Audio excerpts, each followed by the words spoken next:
The restaurant lighting felt too bright. Every detail seemed sharper than it should be. The clink of silverware against plates. The murmur of conversations from other tables.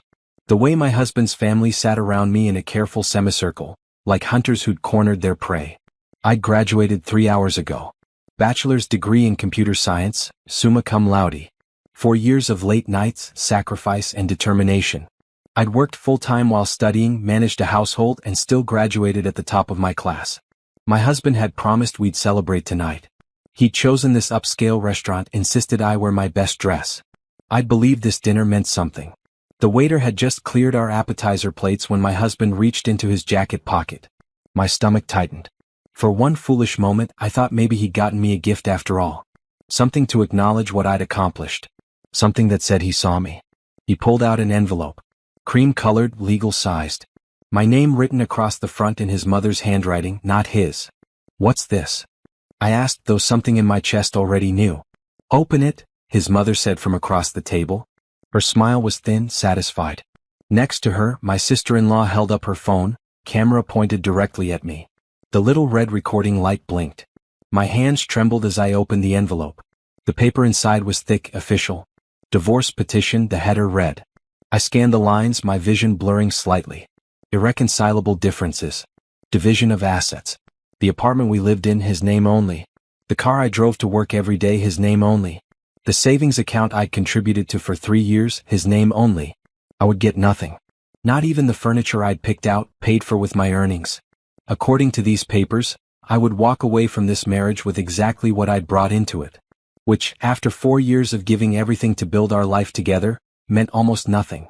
"We thought graduation was the perfect time," my husband said. His voice carried no emotion, like he was discussing a business transaction. "Clean break. You've got your degree now. You can take care of yourself. You've been living off our family's generosity long enough," his mother added. She sipped her wine, casual, comfortable. "This way you can start fresh. No obligations." The sister-in-law zoomed in with her phone. I could see my reflection in a knife on the table. My face looked strange. Pale. Distant. Like I was watching this happen to someone else. They wanted a reaction. Tears probably. Anger. Begging. Something they could laugh about later, share with their friends, replay whenever they needed entertainment. The video would be proof of their power. Look what we did to her. Look how we broke her. I thought about the letter hidden in my purse. The one that had arrived 2 weeks ago, before I'd even walked across that graduation stage. The offer letter from Sterling Global Technologies. Senior associate position. Salary higher than anything I'd dared dream about. Start date in 1 week. I told no one. Not my husband. Not his family. Some instinct had whispered to keep it secret, to wait. Now I understood why. I picked up the pen his mother had thoughtfully placed beside the documents. My hand was steady as I signed my name on every line that required it. The scratch of pen on paper seemed loud in the sudden silence. They'd expected protest. Instead, I gave them efficiency. "Taylor, don't you want to read it more carefully?" my husband asked. Uncertainty crept into his voice. This wasn't going according to script. "I read enough," I said. My voice came out calm, flat. I gathered the papers into a neat stack and pushed them across the table toward him. "Is there anything else?" His mother's smile faltered. The sister-in-law lowered her phone slightly, confused. I stood, smoothing down the blue dress I'd worn to make them happy. "Thank you for dinner. And for clarifying everything so completely." "That's it?" the sister-in-law said. "You're just going to leave?" I looked at each of them in turn. Really looked. Saw them clearly for perhaps the first time. The meanness in their eyes. The satisfaction they'd expected to feed on. The emptiness inside them that required humiliating others to feel full. "Yes," I said simply. "That's it." I walked out of that restaurant with my head up. Behind me, I heard confused murmuring, the scrape of chairs, someone calling my name. I didn't turn around. The night air outside felt clean, cool against my flushed cheeks. My phone buzzed in my purse. Rochelle, my best friend, checking in on the dinner. "How's the celebration going?" She texted. I stood on the sidewalk, city lights reflecting off nearby windows. People passed by, living their own lives, carrying their own stories. None of them knew that my entire world had just shifted. I texted back, "It's over. All of it. I'll explain tomorrow." Then I called a car service and went home. Not to the apartment I'd shared with him.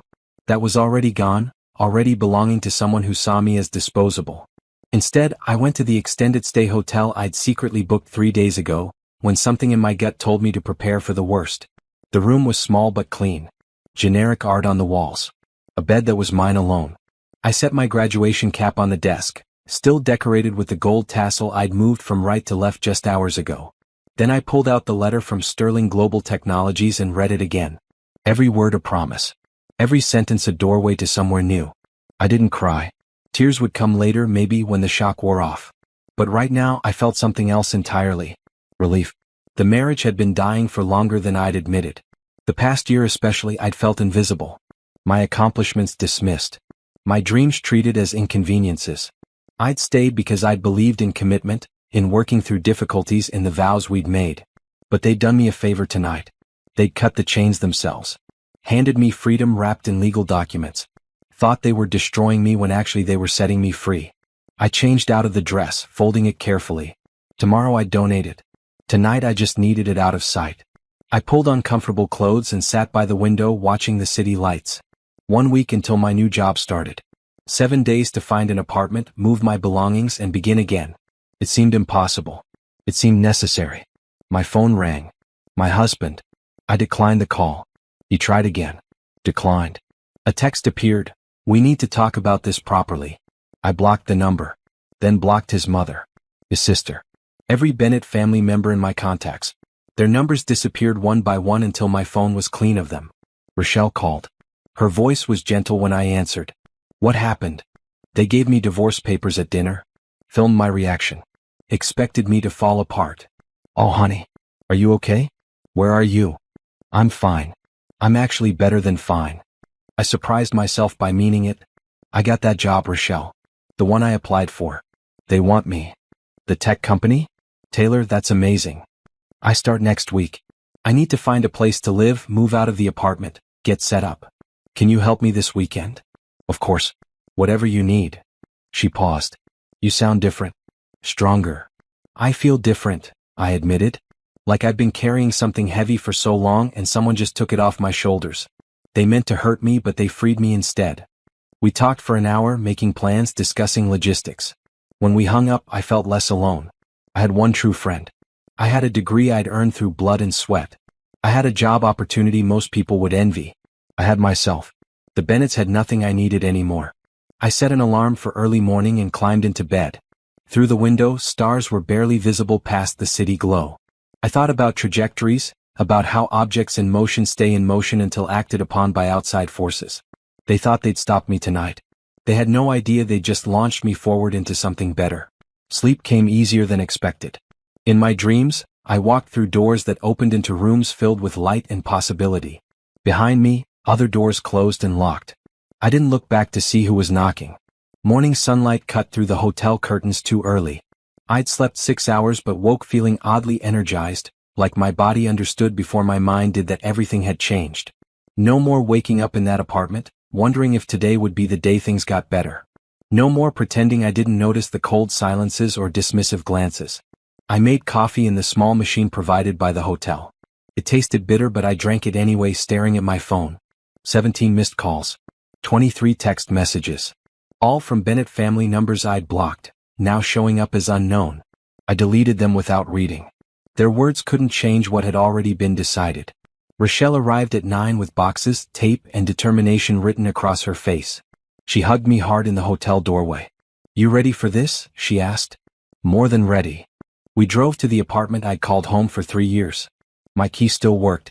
Inside, everything looked the same but felt different. The couch I'd saved up to buy. The curtains I'd hung.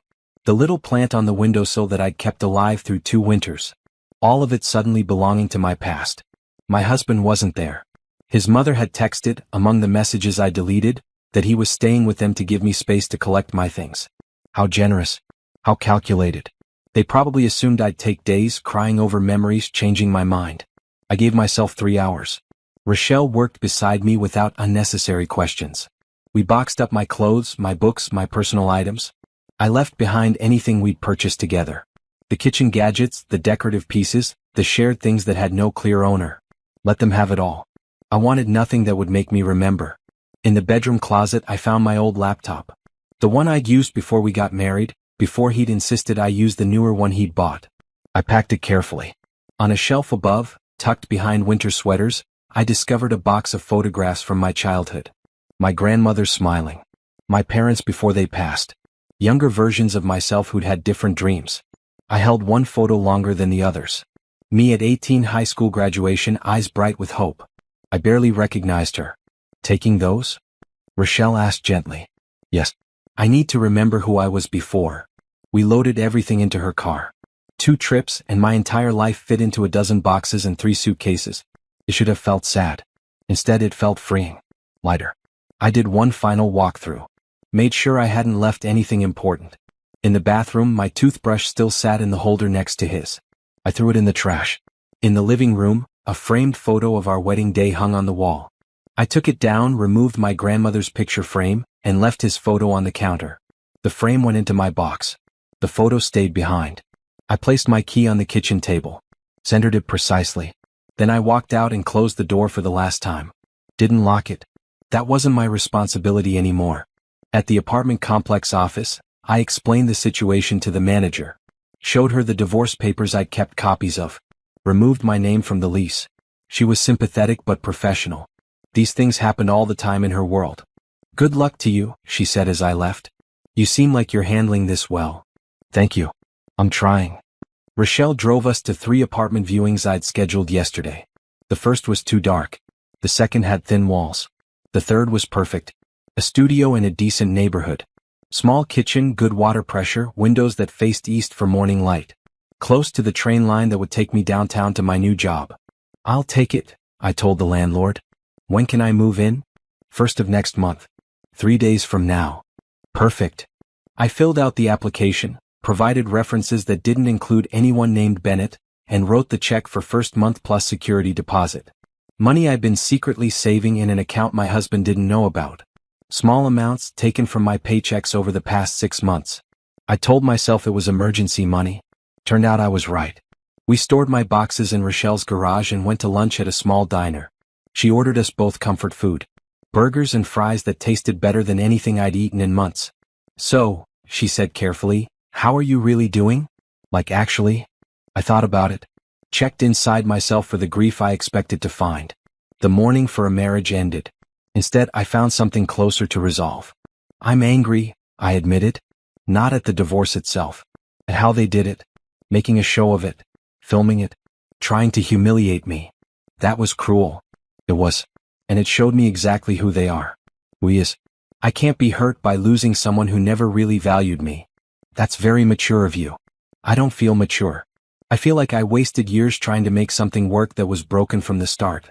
But I'm not going to waste more time looking back. I have 1 week to get my life together before I start a job that could change everything. Rochelle smiled. Look at you. Divorce papers on Friday, new career on Monday. Next Monday. I have days between. But yes. What about them? What if they keep trying to contact you? They have nothing I want. No property we share. No kids. No ties except legal ones being dissolved. They can try to reach me all they want. I'm not responding.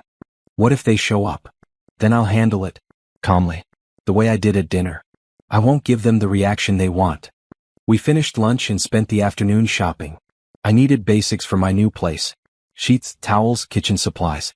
Everything I'd left behind I'd replace. Better versions. Chosen by me for me. At Target I picked out a bedding set in deep green. Towels and cream. A coffee maker that was mine alone. You're building a whole new life, Rochelle observed as we loaded purchases into her car. I am. And I'm only including things that make me happy. That evening we returned to her place. Her husband grilled dinner while their kids played in the yard. Normal family chaos. The kind I'd thought I was building toward. Now I realized that version of the future had been an illusion. The Bennetts had never intended to include me in any real way. I'd been temporary to them from the start. You're quiet, Rochelle's husband noted as we ate. Just thinking. Processing. You're welcome to stay here until your apartment is ready, he offered. We have the guest room. Thank you, but I'm okay at the hotel. I need the space to think. Back at the hotel that night, I opened my laptop. Created a new email address with no connection to my married name. Updated my resume with my graduation achievement. Researched Sterling Global Technologies thoroughly. Read every article about their recent projects, their company culture, their leadership team. I found the bio for the CEO. A woman. That felt significant somehow. Her name was Adrienne Cole. Built the company from startup to industry leader in 15 years. Known for innovation and for promoting talented people regardless of pedigree. In interviews, she talked about giving chances to those who prove themselves through work, not connections. I could prove myself through work. That was all I'd ever wanted. A fair chance to show what I could do. My phone buzzed. Unknown number. I blocked it. Another unknown number. Blocked. They were determined I'd give them that. But I was more determined. Silence was my answer. Absence was my response. They would get nothing from me. Not anger, not sadness, not engagement. Just a clean void where I used to be. I thought about my grandmother who'd raised me after my parents died. She'd been strong in a quiet way. Never raised her voice, never made scenes. But she'd been unshakable in her principles. When people treated her poorly, she simply removed herself from their presence. No drama, no explanations. Just dignified distance. I'd inherited that from her. The ability to walk away from what doesn't serve me. To hold my peace when others expect chaos. The Bennetts had given me papers meant to destroy me. Instead, they'd given me permission to leave without guilt. They'd cut the ties themselves, then handed me the loose ends. They thought they were punishing me. They had no idea they'd set me free. I fell asleep planning my first day at Sterling Global Technologies. What I'd wear. How I'd introduce myself. The impression I wanted to make. Not someone broken or bitter. Someone capable, professional, ready to contribute. They'd filmed my lowest moment, expecting to capture my destruction. They had no idea I was just getting started. And this time I'd be writing my own ending. Monday morning arrived with unexpected clarity. I woke before my alarm in the new apartment, sunlight streaming through curtains I'd hung myself. The space smelled like fresh paint and possibility. Everything here was mine. Chosen by me. Built by me. No shared history, no compromises I hadn't wanted to make. I dressed carefully. Navy suit I'd bought on Saturday. Blue blouse underneath. Professional but not trying too hard. My natural hair in a sleek bun. Minimal jewelry. I looked at myself in the bathroom mirror and barely recognized the woman staring back. She looked focused, determined, ready. Sterling Global Technologies occupied 15 floors of a downtown building. Glass and steel reflecting morning clouds. I arrived 30 minutes early, checked in at security, and rode the elevator to the 12th floor. My hands were steady. My breathing calm. The reception area was modern, efficient. A woman at the desk smiled warmly. You must be Taylor Bennett. Welcome. Adrienne wanted to meet you first thing. She's excited you're here. The CEO wanted to meet me. First day. That was unusual. I followed the receptionist down a hall lined with photos of company milestones. Awards won, products launched, teams celebrating. In every photo, people looked genuinely happy. Not the forced corporate smiles I'd seen at other companies during my internships. Real pride in their work. Adrienne Cole's office door was open. She stood when I entered, extending her hand. Late 40s, sharp eyes that missed nothing, suit that cost more than my entire wardrobe. But her handshake was warm, genuine. Taylor, thank you for starting with us. Your thesis work on data security protocols caught our attention. We need people who think creatively about problems. Thank you for the opportunity. I'm ready to contribute however I can. I like that. No false modesty. You know you're good. She gestured for me to sit. Here's what I believe. Talent comes from everywhere. But not everyone gets equal chances to prove themselves. So when I see potential, I invest in it. Your work speaks for itself. Now let's see what you can do with resources and support. We talked for 20 minutes. She outlined my initial projects, introduced me to my team lead through video call, explained the company's philosophy. No corporate buzzwords. Just clear expectations and genuine enthusiasm for innovation. One more thing, she said as I stood to leave. You'll hear people say you got this position because we needed diversity. Let them talk. You're here because you earned it. Remember that. Especially on hard days. I nodded, throat tight with unexpected emotion. No one had ever been that direct, that supportive. I will. My team was small. 5 people including me. They welcomed me without the suspicion I'd feared. Showed me my workspace, explained ongoing projects, included me in conversations like I'd been there all along. By lunch, I'd contributed 3 ideas that made my supervisor nod thoughtfully. You're going to fit in well here, he said. I can tell. I worked through lunch, too focused to stop. The problems in front of me were complex, engaging, required the kind of deep thinking I'd craved in school. Around 3, someone brought me coffee. Around 5, they reminded me I could go home. I stayed until 7. Walking out of that building, I felt something I hadn't felt in years. Purpose. Like I was exactly where I needed to be, doing what I was meant to do. My phone had stayed silent all day. The Bennetts had finally gotten the message, or they'd gotten tired of trying. Either way, the silence was peaceful. I rode the train home, picked up groceries, cooked dinner in my tiny kitchen. Simple pasta. But it tasted perfect because I'd made it for myself, in my own space, after a day spent building something meaningful. Rochelle called while I was washing dishes. How was day 1? Better than I imagined. The CEO met with me personally. My team is solid. The work is challenging. Look at you. Less than a week ago you were getting divorce papers. Now you're thriving. I'm trying. Some moments are harder than others. But I'm moving forward. That's all you can do. We talked about her day, her kids, normal life things that felt grounding. After we hung up, I opened my laptop. Found the video his sister had filmed. She'd posted it somewhere, probably. Shared it with friends. But I couldn't find it online. Maybe she deleted it. Maybe it had gotten less attention than expected. Either way, it didn't matter anymore. That moment had passed. That version of me sitting in that restaurant had transformed into someone new. Someone they no longer had access to. I spent the evening reading documentation for tomorrow's projects. Learning the systems, understanding the architecture. At 10, I closed the laptop and got ready for bed. The apartment was quiet in a good way. Peaceful, not lonely. As I turned off the light, I thought about the path that had led here. The marriage that had crumbled. The family that had tried to humiliate me. The degree I'd earned despite it all. Every difficult piece had been necessary.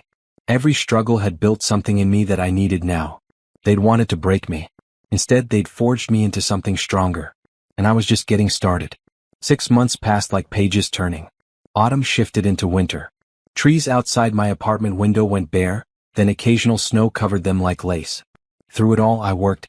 Sterling Global Technologies became my entire focus. I arrived early, stayed late. Not because anyone forced me, but because the work demanded my best and I wanted to give it. My first project involved restructuring our data security framework. I found vulnerabilities no one had noticed, proposed solutions that saved the company significant risk. Adrienne noticed. She always noticed. By December, I'd been promoted to project lead. My own team now. 3 brilliant people who respected my vision and pushed me to think bigger. You're making quite an impression, my supervisor told me during my review. 2 promotions in 6 months. That's rare here. I'm just doing the work that needs doing. You're doing more than that. You're innovating. Keep it up. I moved to a better apartment in January. 1 bedroom, actual closet space, a kitchen where I could cook real meals. Still modest, but entirely mine. I furnished it slowly, deliberately. Each piece chosen with care. A comfortable chair for reading. A desk that faced the window. Plants that added life to the space. Nothing excessive. Everything meaningful. Rochelle visited often, sometimes with her family. We'd cook together, her kids would tell me about school, and I'd feel connected to something beyond work. She never pushed me to date or move on romantically. She understood I was focused elsewhere. You seem content, she observed one Saturday while we prepped vegetables. I am. For the first time in years, I'm building something that's completely mine. No compromises. No one undermining me. Just me and my work. What about everything else? Don't you want someone? Eventually, maybe. But right now, I want to prove something to myself. That I can stand alone. That I don't need someone else to validate my worth. She nodded, understanding. You're doing that. You know that, right? I'm starting to believe it. Work consumed most of my energy, but in good ways. I joined professional organizations. Attended conferences. Networked with people who valued expertise over connections. My name started appearing in industry publications. Small mentions at first. Then bylines on articles about innovative security approaches. I never posted on social media. No photos of my new life. No updates about my success. That part of my existence stayed private. Some colleagues found that unusual in an age of constant sharing. But I preferred the quiet. Let my work speak. Let results tell the story. In March, Sterling won a major government contract. My security protocols were part of what sealed the deal. Adrienne announced it at a company meeting, specifically crediting my contributions. People applauded. I nodded acknowledgement but felt uncomfortable with the attention. The work mattered more than the recognition. That night, alone in my apartment, I let myself feel proud. Not arrogant. Just quietly satisfied with what I'd built in 9 months. From divorce papers to this. From humiliation to respect. My phone rarely rang anymore except for work or Rochelle. I changed my number after the first month, kept it private. The Bennetts had no way to reach me. Sometimes I wondered if they'd tried. Mostly, I didn't think about them at all. But occasionally, late at night, I'd remember that restaurant. The smirking faces. The camera recording my reaction. The divorce papers sliding across the table. And I'd feel a cold satisfaction knowing they'd never see what I'd become. They'd frozen me in their minds at my lowest point. They had no idea who I was now. By April, I'd saved enough to make real investments. Started a retirement account. Put money into stocks.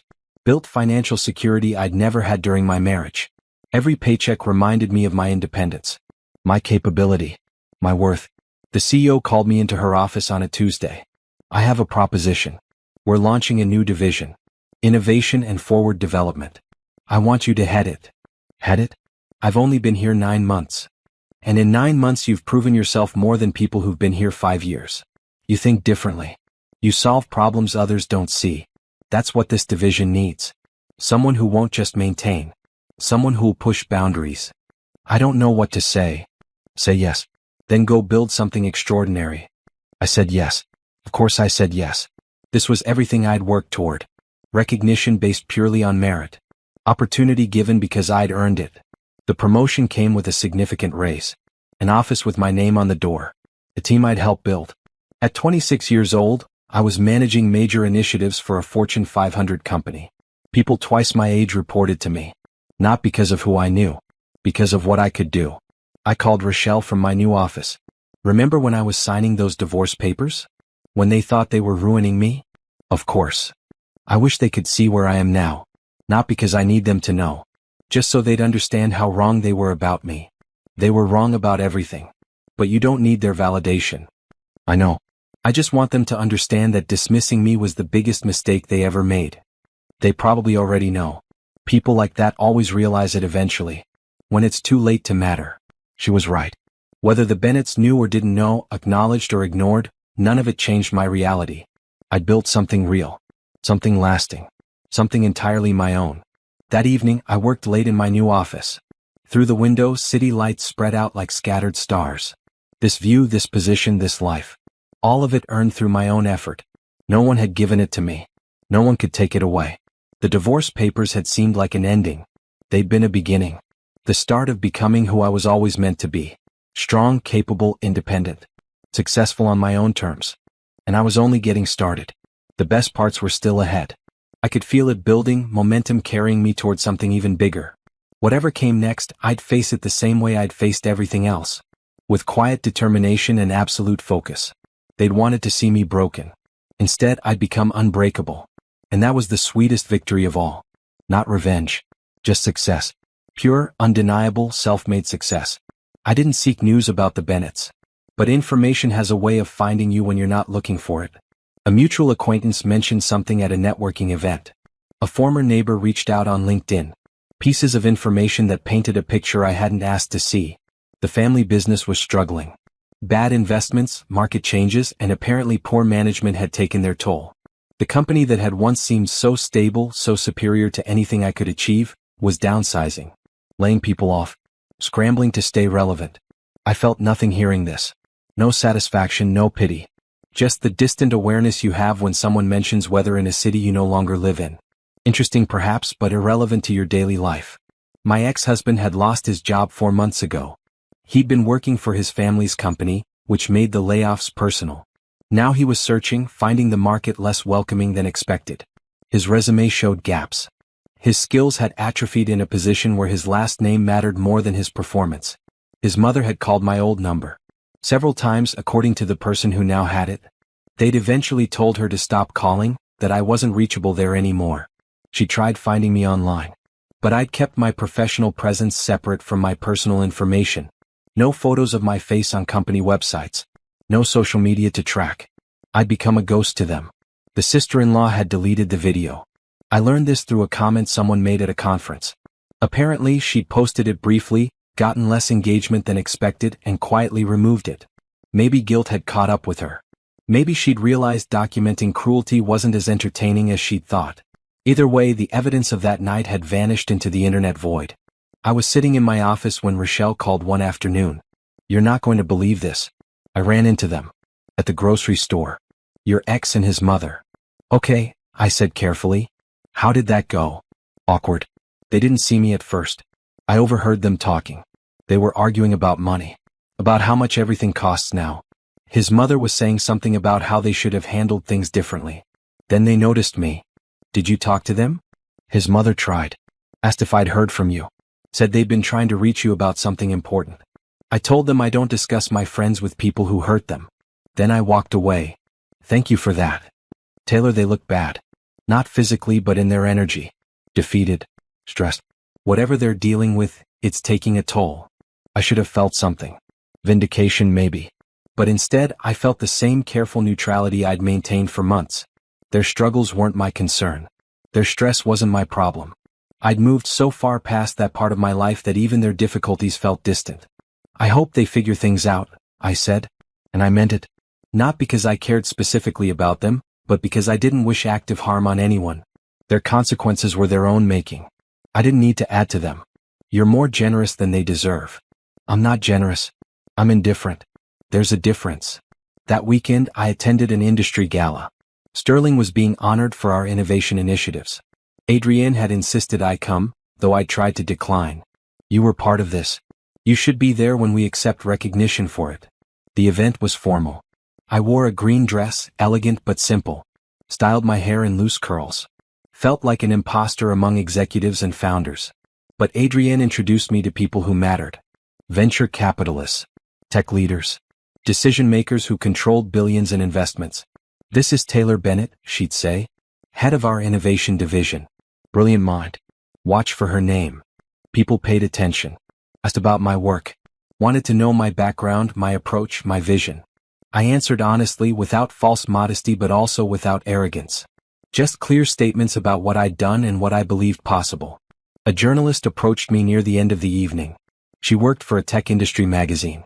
"I'd love to interview you. We're doing a series on rising leaders. People making impact despite obstacles." "I don't usually do interviews." "I know. I've tried to research you. You're remarkably private. But that's exactly why your story matters. Success without self-promotion. Achievement through work alone." I hesitated. Then thought about visibility. About showing other people, especially women who looked like me, that paths existed beyond what seemed obvious. "Okay. But I want to focus on the work, not personal drama." "Absolutely. Though personal context sometimes helps people connect to the journey." We scheduled it for the following week. I left the gala feeling unsettled.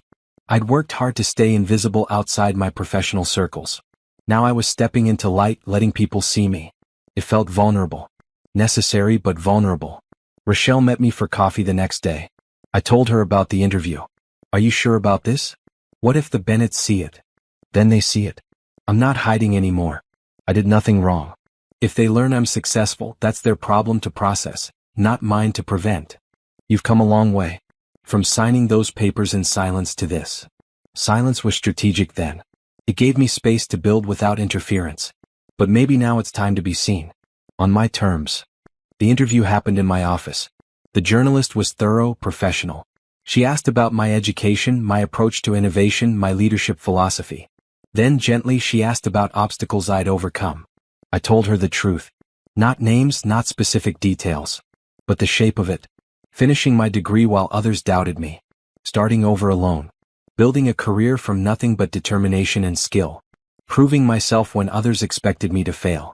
"That must have been difficult," she said softly. "It was necessary. Difficult things often are. But they made me stronger. More focused. More certain of what I'm capable of." Do you ever wish you could show the people who doubted you what you've achieved? I considered this carefully. No. My success isn't about them. It's about me. About proving to myself that I could build something meaningful. Whether they know or don't know, it doesn't change what I've accomplished. The article published 3 weeks later. Front page of the magazine's digital edition. Photos of me in my office, looking confident and professional. Quotes about innovation, about creating opportunities, about merit-based success. My full name, my position, my achievements. all visible for anyone searching, including the Bennetts. I wondered if they'd see it. If they'd recognize my name, search for details, realize what I'd become. Part of me hoped they would. Not for revenge but for closure. So they'd know exactly what they'd dismissed, what they'd lost. But mostly, I hoped they'd see it and understand that I'd become someone they could no longer touch. Not with cruelty, not with doubt, not with any weapon they'd once used against me. I'd moved beyond their reach entirely. Built a life they had no access to. Succeeded in ways they'd never imagined I could. The interview brought opportunities. Speaking invitations. Job offers from competing companies. Calls from recruiters wanting to know my price. I declined most of them. I was exactly where I needed to be, building something meaningful at Sterling. But the visibility changed things. Made my success undeniable. Public. Permanent. Whatever the Bennetts were dealing with in their declining circumstances, they'd now know I was dealing with the opposite. Rising while they fell. Succeeding while they struggled. Not because I'd caused their problems, but because I'd focused on my own path rather than dwelling on their cruelty. That felt like justice. Quiet, clean, complete justice. The kind that doesn't require confrontation or revenge. Just two trajectories diverging. There's downward, mine ascending. Both sets of consequences earned through choices made. I'd chosen growth. They'd chosen cruelty. Now we were each living with the results. And I was finally, fully, entirely okay with that. The technology conference in Chicago was one of the industry's biggest events. 3,000 attendees, hundreds of presentations, networking opportunities that could reshape careers.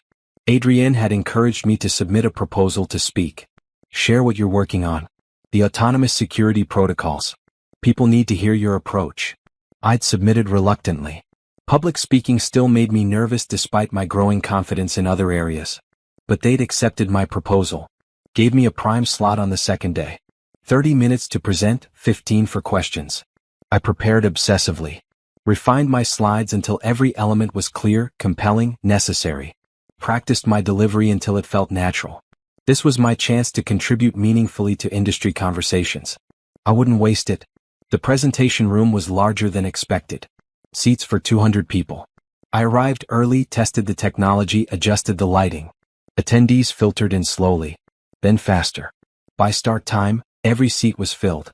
People stood along the back wall. I hadn't expected this level of interest. I took a breath. Stepped up to the microphone. Good afternoon. I'm Taylor Bennett from Sterling Global Technologies. Today I want to talk about rethinking data security through predictive modeling and autonomous response systems. The next 30 minutes flowed smoothly. I explained our approach, showed real-world applications, walked through case studies demonstrating effectiveness. The audience stayed engaged. People took notes. No one checked their phones. When I finished, the applause was genuine, sustained. Question period brought thoughtful inquiries. Technical details, implementation challenges, scalability concerns. I answered each one directly, acknowledging limitations while defending our methodology. This was my element. Complex problems, clear solutions, intellectual rigor without pretense. After the formal Q&A ended, people approached with follow-up questions. Business cards exchanged. Conversations about collaboration. I was energized rather than drained. This felt right. Sharing knowledge, advancing the field, contributing something meaningful. A woman in her 40s waited until others had dispersed. Something in her expression seemed familiar, though I couldn't place it. That was excellent, she said. Really innovative thinking. I teach at Northwestern Business School. I'm going to use your framework in my strategy courses if you don't mind. Of course. That's why we share. I have to ask. She hesitated. Are you from here originally? Chicago area? No, I grew up in Ohio. Moved east for school then work. I thought maybe I knew your family. You remind me of someone. She smiled apologetically. Never mind. Old memories.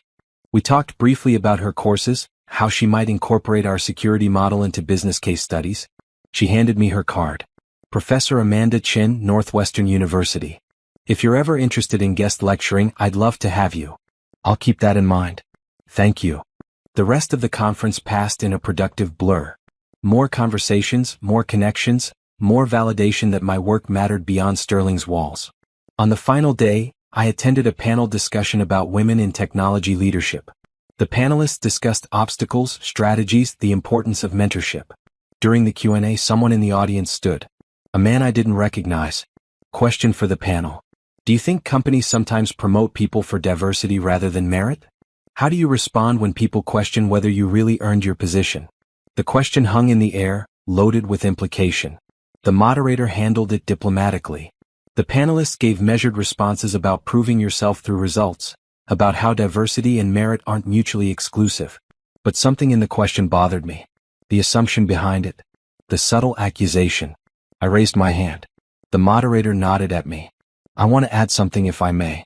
I've heard that question before.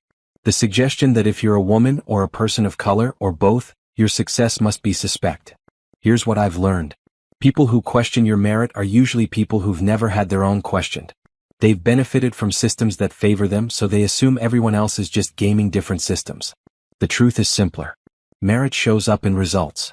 If you're doing work that matters, delivering outcomes that move things forward, creating value that's measurable and real, then you earned your position.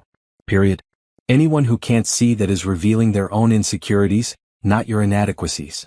The room erupted in applause. The panelists nodded agreement. The man who'd asked the question sat down looking uncomfortable.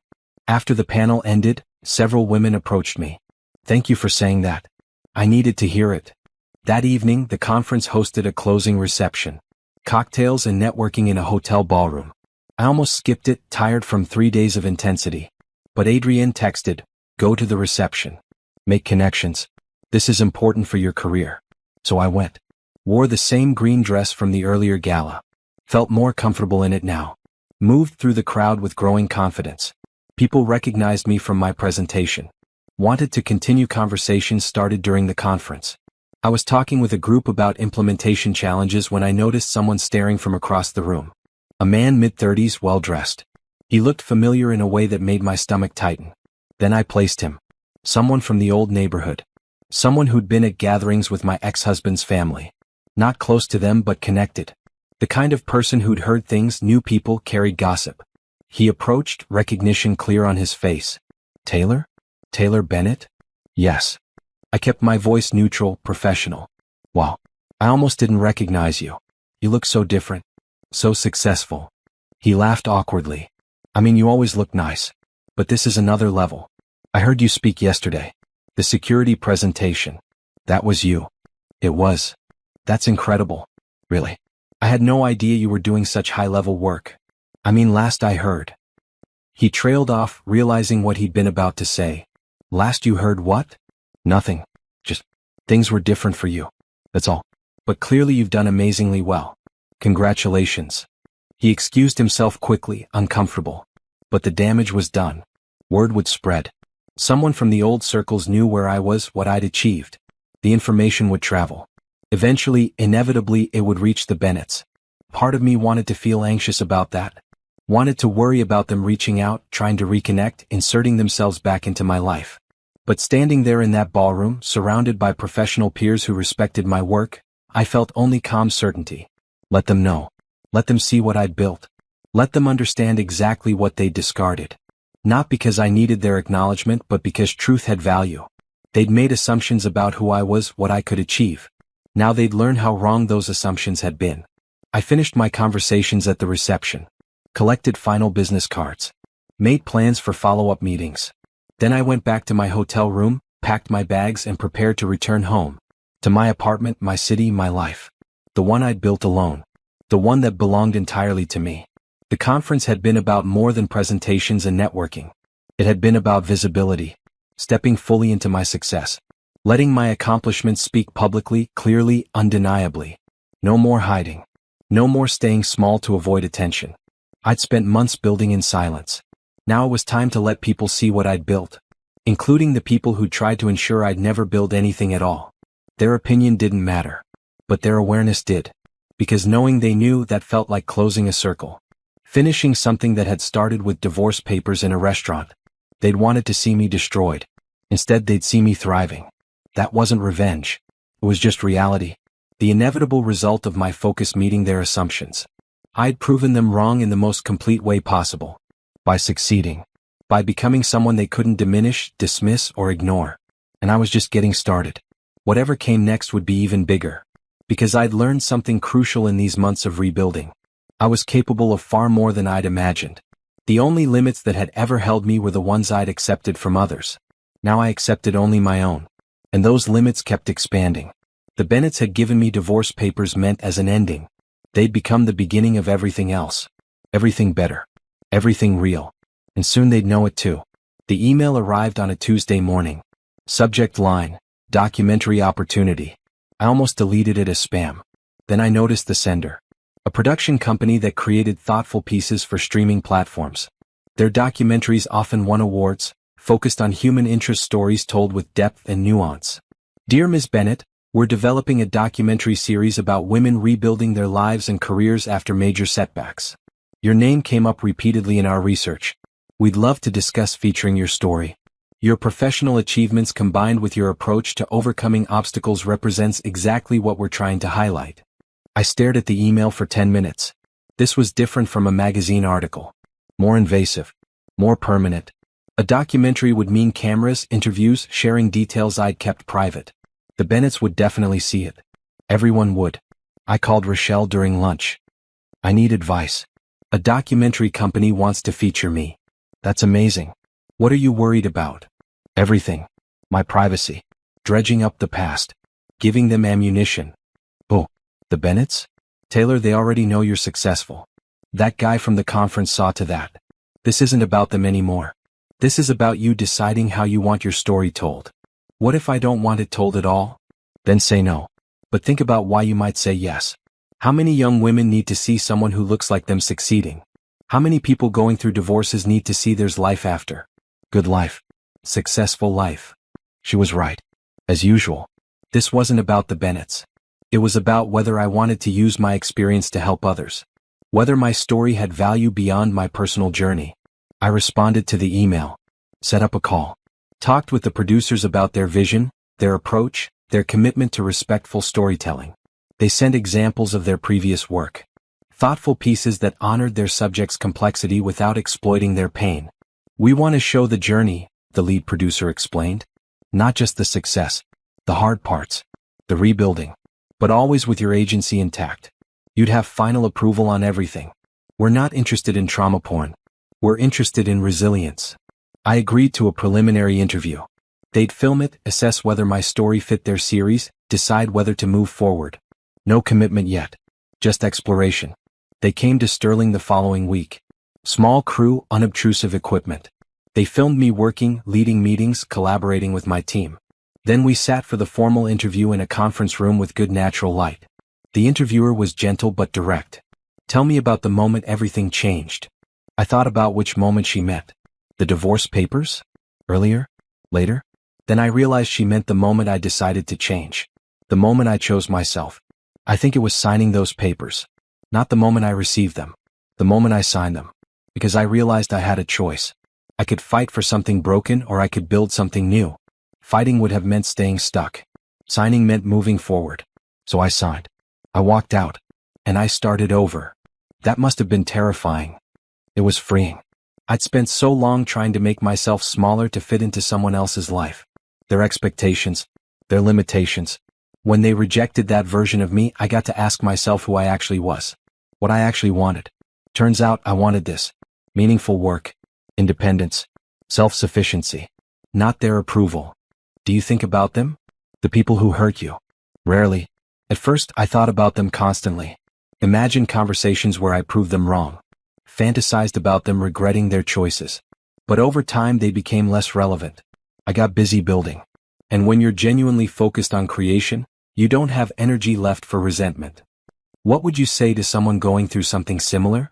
I looked directly at the camera. Your value doesn't depend on anyone else recognizing it. People who dismiss you are showing you exactly who they are. Believe them. Then build anyway. Build something so solid, so real, so undeniably yours that their opinion becomes irrelevant. Not because you proved them wrong, but because you proved yourself right. The interview lasted 2 hours. They filmed me at my apartment, cooking dinner, reading. Normal life.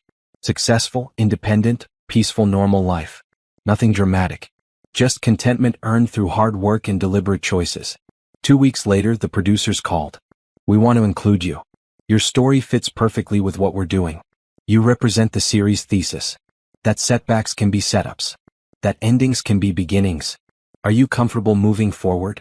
I thought about visibility, about vulnerability, about the Bennetts seeing this and knowing everything.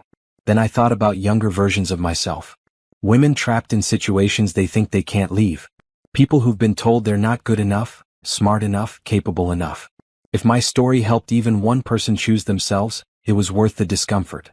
Yes, let's do it. Production took 3 months.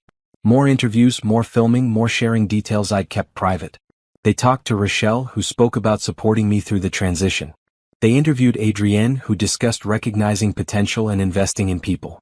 They filmed the innovation division team, capturing our dynamic and mutual respect. They never interviewed the Bennetts, never showed their faces or used their names. But the shape of what had happened was clear. The divorce presented as a gift, unwrapped to reveal freedom. The family who'd expected humiliation providing liberation instead. The documentary premiered on a Friday evening. 6 45-minute episodes. Mine featured in episode 3 titled Building After Breakdown. Rochelle came over to watch with me. We ordered takeout, sat on my couch and pressed play. Seeing myself on screen was strange. I looked confident, articulate, certain of my path. The editing was fair, respectful. They'd included difficult moments but framed them as growth opportunities rather than trauma. The overall tone was hopeful. Look what's possible when you choose yourself. My phone stayed silent that evening. I'd warned my colleagues it was airing but asked them not to make a big deal. At work Monday, several people mentioned watching it. You were great. Really inspiring. But no one made it awkward. Sterling's culture respected privacy while celebrating achievement. The documentary gained traction online. Articles about the series highlighted my episode. Comments from viewers who'd connected with my story. I needed to see this. I'm filing for divorce next week and was terrified. Now I'm hopeful. Messages like that made the vulnerability worthwhile. And yes, the Bennetts saw it. I know because the messages started. Not to me directly. I'd blocked every avenue of contact. But through mutual acquaintances who reached out. They saw the documentary. They're upset. They say you misrepresented what happened. I didn't respond to those messages. Didn't defend myself or engage. The documentary showed my truth. My experience. My path forward. Whether the Bennetts liked that truth was irrelevant. They'd had their chance to shape our story. They'd chosen cruelty. Now the consequences of that choice were public. But the best response wasn't mine. It came from viewers who didn't know any of us. Who watched objectively and drew their own conclusions. Online forums discussing the series praised my resilience. Criticized the family who treated me poorly. Celebrated my success as earned and deserved. The court of public opinion had rendered its verdict. And it wasn't in their favor. Not because I'd argued my case but because I'd simply told my truth. Let people see what happened and what I'd built afterward. The contrast spoke louder than any accusation could. 3 weeks after the documentary aired, I received a letter. Hand-delivered to Sterling's office. From a law firm. I opened it carefully, heart pounding. Inside was a cease and desist. The Bennetts demanding I stop making defamatory statements about them. Threatening legal action for damaging their reputation. I forwarded it to Sterling's legal team. They responded swiftly, professionally. Pointed out that I'd never used names, never made false statements, never did anything actionable. That the documentary was protected speech. That attempting to silence me would only generate more publicity they wouldn't like. The Bennetts backed down. No lawsuit. No further contact. Just the knowledge that they'd tried one more time to control me and failed. Their power over me had ended the night I signed those papers. Everything since then had been my story, my choices, my consequences to own. And I own them proudly. Every difficult decision. Every lonely night. Every moment of doubt overcome. All of it mine. Built by me. Unshakable because I'd laid every brick myself. They couldn't touch it. Couldn't diminish it. Couldn't take credit or cast shadows. I'd won without fighting. Succeeded without revenge. And that, I realized, was the truest victory possible. Not defeating them but making them irrelevant. Becoming someone they could neither hurt nor help. Someone complete without their approval or acknowledgement. The documentary became my public declaration of independence. My way of saying I survived, I thrived, and I did it without them. And now thousands of people knew it. Including them. Especially them. The nomination letter arrived in April. The National Technology Leadership Foundation wanted to honor me with their Emerging Innovator Award. Recognizing professionals under 30 who'd made significant contributions to their field. The ceremony would be held in New York, broadcast live, attended by industry leaders from across the country. You have to accept, Adrienne insisted when I showed her the letter. This is huge, Taylor. People work their entire careers hoping for this recognition. It feels premature. I've only been in the field a few years, which makes it more impressive. Stop downplaying your achievements. You've earned this. Accept it. I accepted. Then spent weeks trying not to think about the ceremony, about standing on a stage in front of hundreds of people, about cameras broadcasting my face to viewers nationwide, about the inevitable reality that the Bennetts would be watching. Because they would watch. Of course they would. They'd seen the documentary. They knew what I'd become. This ceremony would cement it further. Public validation of everything they'd dismissed. The event was scheduled for a Saturday evening in mid-May. Rochelle insisted on coming with me. You need someone there who actually knows you, who can celebrate without agenda. We flew to New York on Friday. The foundation had booked rooms at a hotel near the venue. Everything first class. I kept expecting someone to realize there'd been a mistake, that I didn't belong in these spaces. But no one questioned my presence. I was invited, honored, respected. Saturday evening I dressed carefully. A dress in deep maroon, elegant but not overdone. Hair styled professionally but naturally. Minimal jewelry except my grandmother's earrings. She would have been proud of this moment. That thought steadied me. The venue was a historic theater in Manhattan. Outside, photographers captured arrivals. Inside, chandeliers cast warm light over attendees in formal wear. I felt out of place until Adrienne found me. She'd come to support me along with several sterling colleagues. You look perfect, she said. Confident but humble. Exactly right. The ceremony began at 7. Awards in various categories. Lifetime achievement. Research innovation. Industry impact. Mine was third to last. Emerging innovator. I sat through earlier presentations trying to calm my racing heart. Then the presenter called my name. Taylor Bennett. In just 18 months at Sterling Global Technologies, she's revolutionized how we think about autonomous security systems. Her predictive modeling approach has been adopted by organizations worldwide. She represents the future of technological leadership. Brilliant, driven, and committed to excellence. Please welcome Taylor Bennett. I walked to the stage on legs that felt uncertain. Accepted the crystal award that caught light as I held it. Stepped up to the microphone. The audience was massive. Cameras pointed at me from multiple angles. Red lights indicating live broadcast. I thought about the young woman signing divorce papers 2 years ago. The one who'd believed herself small, limited, barely capable. She seemed impossibly distant now. Thank you, I began. My voice was steady. This recognition means everything because it represents something I had to learn the hard way. That your worth isn't determined by who believes in you. It's determined by the work you do and the value you create. 2 years ago I was told I wasn't enough. Wasn't smart enough, accomplished enough, worthy enough. I could have believed that. Instead, I decided to prove it wrong. Not to them. To myself. This award isn't just about security systems or innovation. It's about what's possible when you refuse to accept other people's limitations. When you build despite doubt. When you focus on contribution instead of approval. So thank you for this honor. But more importantly, thank you for creating spaces where merit matters more than pedigree. Where work speaks louder than connections. That's the world I want to keep building. Together.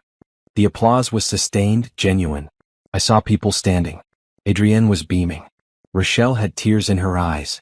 I'd spoken from truth, from experience, from the core of who I'd become. And it had resonated.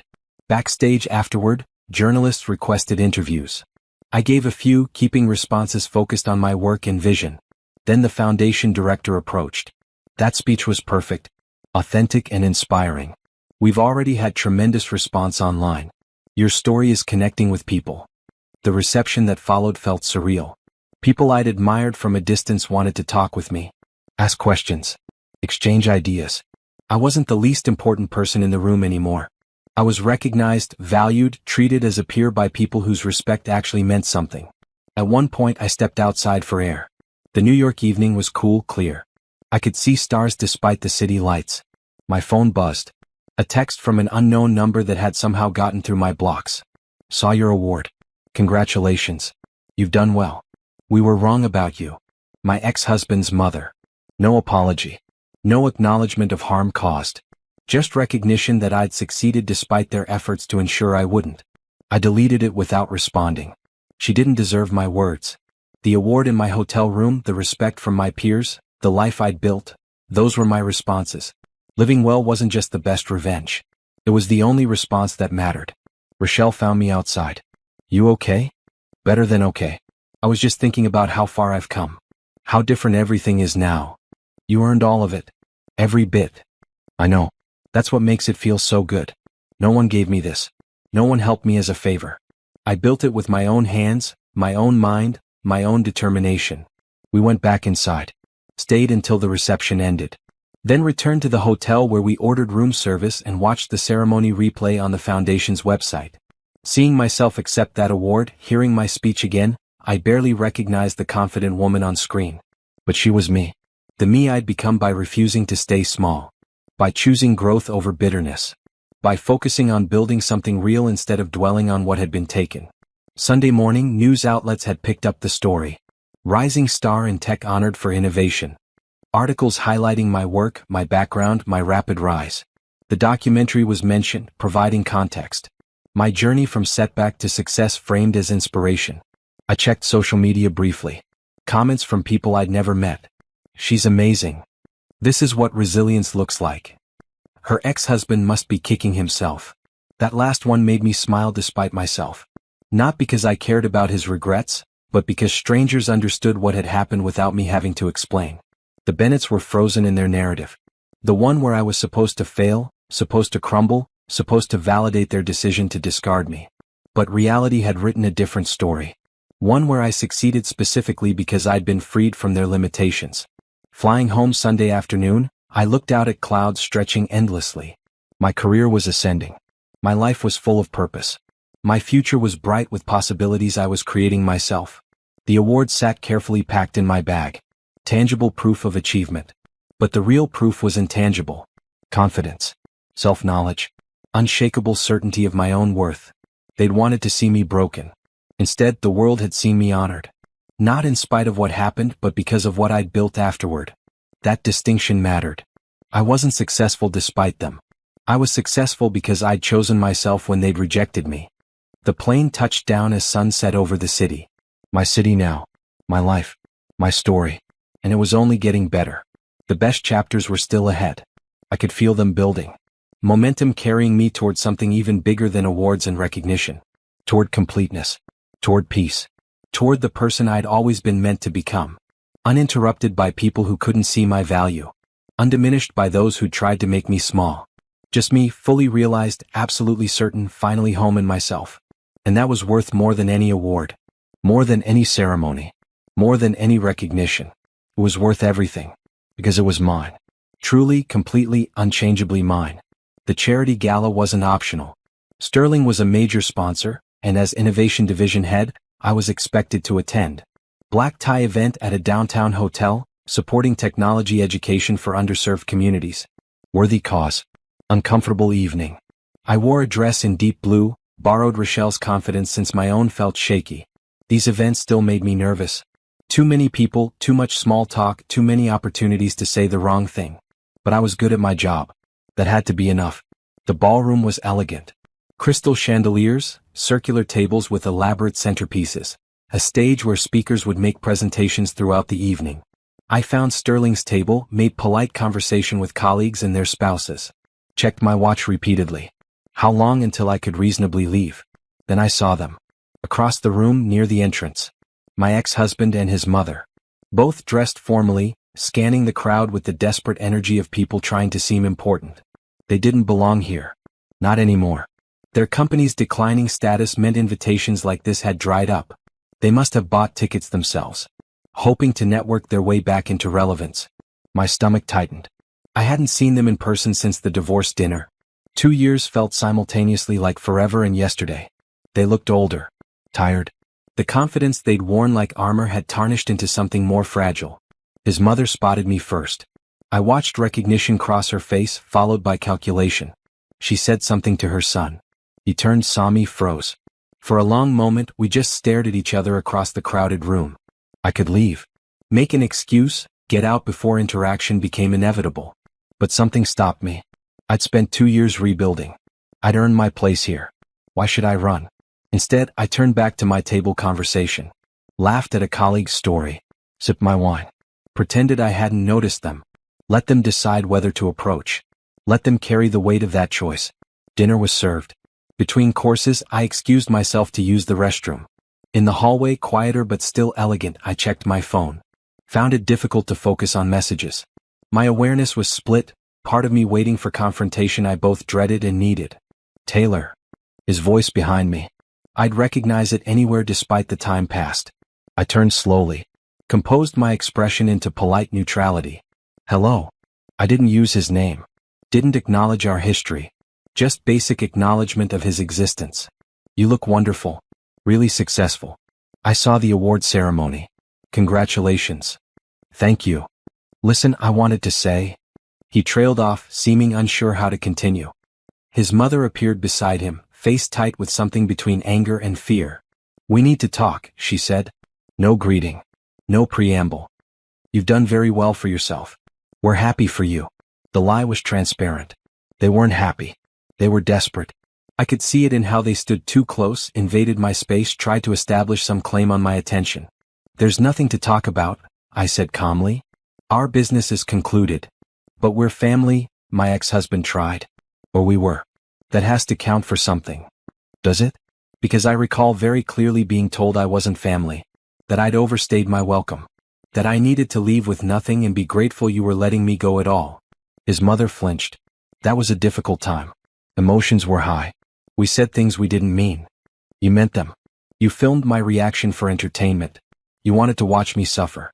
So I'm not interested in revisiting any definition of family that includes you. Taylor, please. His voice held something close to pleading. Things have been hard. The business is struggling. We thought maybe you could help. Put in a good word somewhere. Use your connections. You're so successful now. You could easily. No. The word came out flat, final. You don't get to dismiss me when I had nothing, then ask for help when I've built something. That's not how this works. We made mistakes, his mother admitted. The word seemed to cost her something. We underestimated you. We see that now. But surely you're not so cold that you'd ignore people who need help. I looked at her carefully. Really saw her. The desperation poorly hidden. The ego still intact enough to frame her request as my obligation. The complete lack of genuine remorse. She wasn't sorry for what she'd done. She was sorry it had consequences. I'm not cold, I said quietly. I'm just no longer willing to set myself on fire to keep people warm. Especially people who wouldn't cross the street to help me when I needed it. You made your choices. I made mine. Now we both live with the results. So that's it, my ex-husband said. Anger creeping into his tone now. You're just going to pretend we meant nothing? That years of marriage don't matter? Our marriage ended when you handed me divorce papers at my graduation dinner. You ended it. Publicly. Cruelly. I simply accepted the terms you offered. And built a life without you. That's not punishment. That's just consequence. We're not asking for money, his mother said quickly. Just a recommendation. An introduction. Surely that's not too much to ask. It is. Because my reputation matters. I won't risk it on people who've proven they can't be trusted. Who've shown they'll discard others when convenient. Why would any colleague respect my judgment if I recommended you? The truth of that hung in the air. They had nothing to offer. No value to trade. No leverage to use. Just need, presented as if it created obligation. But I owed them nothing. Less than nothing. And we all knew it. This isn't who you are, my ex-husband tried. You're kind. Generous. You wouldn't just leave people struggling. You're right. I do help people. I mentor younger colleagues. Donate to causes I believe in. Support friends when they need it. But you're not my people. You made that clear. I'm simply respecting the boundaries you established. A couple passed us in the hallway, glancing curiously at our tense conversation. I smiled politely at them, waited until they'd passed. When I looked back at the Bennetts, I saw something in their faces I'd never seen before. Defeat. Complete understanding that I meant what I said. That no argument would change my mind. I need to get back to my table, I said. Moved to step around them. My ex-husband caught my arm. Not hard. Just enough to stop me. Taylor. Please. Just consider it. I looked down at his hand on my arm. Then up at his face. Held his gaze until he released me. No. And don't contact me again. Not through mutual friends. Not through messages. Not ever. We're done. We've been done. Accept it and move on. I walked away. Didn't look back. Didn't rush. Just returned to my table with measured steps and rejoined the conversation. My hands were shaking slightly. Adrenaline, probably. But I felt clear-headed. Certain. I'd said what needed saying. Set boundaries that required no further defense. Through the rest of the evening, I stayed aware of where they were in the room. They didn't approach again. Didn't try to corner me during networking breaks. Just watched from a distance, probably debating whether to try once more. They never did. Maybe they finally understood that door was permanently closed. Toward the end of the night, I noticed them leaving early, slipping out without the drawn-out goodbyes that networking events usually required. They looked smaller somehow, diminished, not because I'd done anything to them, but because reality had caught up with their choices. Rochelle texted near midnight. How was the gala? Interesting. Ran into the Bennetts. No. What happened? They asked for help. I said no. It's done. How do you feel? I thought about it. Checked inside myself for guilt, doubt, any wavering in my decision. Found only clarity. Peaceful. Like I finally closed a door that should have been shut a long time ago. You did the right thing. I know. Leaving the hotel, waiting for my car, I looked up at the night sky. Stars were faint but visible despite city lights. I thought about trajectories again. Paths that diverge and never reconnect. That's what this was. We'd split apart that night 2 years ago. Everything since had been confirmation of that split. Not reconciliation. Not reunion. Just two separate paths going different directions. There's downward, consequences of their choices compounding. Mine upward, rewards of my efforts accumulating. Not because I'd wished them harm. Just because actions have results. They'd acted with cruelty. I'd acted with determination. Now we each lived in the worlds we'd created. I didn't feel victorious. Didn't feel vengeful. Didn't feel much of anything toward them except distant neutrality. They'd become strangers. People I once knew but no longer had connection to. Their struggles weren't my responsibility. Their mistakes weren't mine to fix. Our intersection had ended. Completely, permanently, finally. And that felt exactly right. No loose ends. No lingering obligations. No what-ifs or maybes. Just clean separation and the freedom to move forward without looking back. They were my past. I was my future. And those two things had nothing to do with each other anymore. The car arrived. I gave the driver my address. Settled into the back seat. Through tinted windows, the city passed by in streaks of light. My city. My life. My story continuing without them in it. As it should be. As it needed to be. As I'd earned it to be. They'd frozen that night at the ceremony when my name was called. Realized what they'd lost, what they'd underestimated, what they'd foolishly discarded. But that realization changed nothing. Made nothing possible. Because I'd moved beyond their reach entirely. Built something they couldn't touch, diminish, or claim any part of. That was the truest ending possible. Not dramatic. Not confrontational. Just clear, calm, absolute closure. They'd asked. I'd declined. We'd both walked away. And that was that. The job offer came in June. Chief Innovation Officer at Hartwell Industries. Fortune 500 company, global presence, resources that made Sterling look modest. Salary that made my current excellent compensation seem quaint. Equity package that could set me up for life. The kind of opportunity people spent careers hoping to see. I sat with the offer letter for a week. Read it repeatedly. Ran the numbers. Weighed the options. This wasn't about whether I could do the job. I knew I could. This was about whether I wanted to. Sterling had been good to me. Adrienne had taken a chance, provided mentorship, created space for me to grow. Leaving felt like betrayal. But staying out of loyalty rather than vision felt like settling. And I'd promised myself I'd never settle again. I scheduled a meeting with Adrienne. Brought the offer letter. Laid it out honestly. Hartwell wants me. I need your advice. She read the offer carefully. Smiled. You should take it. Just like that? No counteroffer? No attempt to keep me? Taylor, this is exactly what I hoped would happen when I hired you. That you'd grow beyond what we could offer. That bigger opportunities would see your value. I'm not going to hold you back out of selfishness. You've earned this. Take it. I feel like I'm abandoning you. You're advancing. That's different. And honestly, watching you succeed is one of my proudest professional achievements. I saw potential. I invested in it. Now that investment is paying dividends not just for Sterling but for you. That's how it should work. I accepted the position. Gave Sterling a generous notice period to ensure smooth transition. Spent weeks documenting my work, training my replacement, making sure nothing would fall through cracks. Professional to the end. The announcement hit industry news. Taylor Bennett named CIO at Hartwell Industries. Articles about my rapid rise. Profiles discussing my approach to innovation. Speculation about what my appointment signaled for Hartwell's strategic direction. I was news. Actual news. Not human interest. Not feel-good diversity story. Legitimate industry news because my work mattered. I found a house. Real house, not apartment. 3 bedrooms in a neighborhood with trees and quiet streets. Space for a home office. Yard for a garden I'd learned to maintain. Garage for the car I'd finally bought after years of using public transit. Evidence of permanence. Of putting down roots. Of building a life I intended to keep. Rochelle helped me move in. Her husband assembled furniture while she and I unpacked boxes. Her kids ran through empty rooms, claiming which bedroom would be theirs when they visited. Family. The chosen kind. The kind that matters. Look at you, Rochelle said, standing in my living room. Homeowner. Executive. Successful beyond anything we imagined in college. Beyond anything I imagined 2 years ago. Do you ever think about them? About what they're doing now? No. I genuinely don't. They're irrelevant to my life. Whatever they're dealing with, it has nothing to do with me. That's growth. Real growth. That evening after everyone left, I sat in my new living room. Unpacked boxes surrounded me. Furniture still needed arranging. Pictures still needed hanging. But it was mine. Every inch of it. Bought with money I'd earned.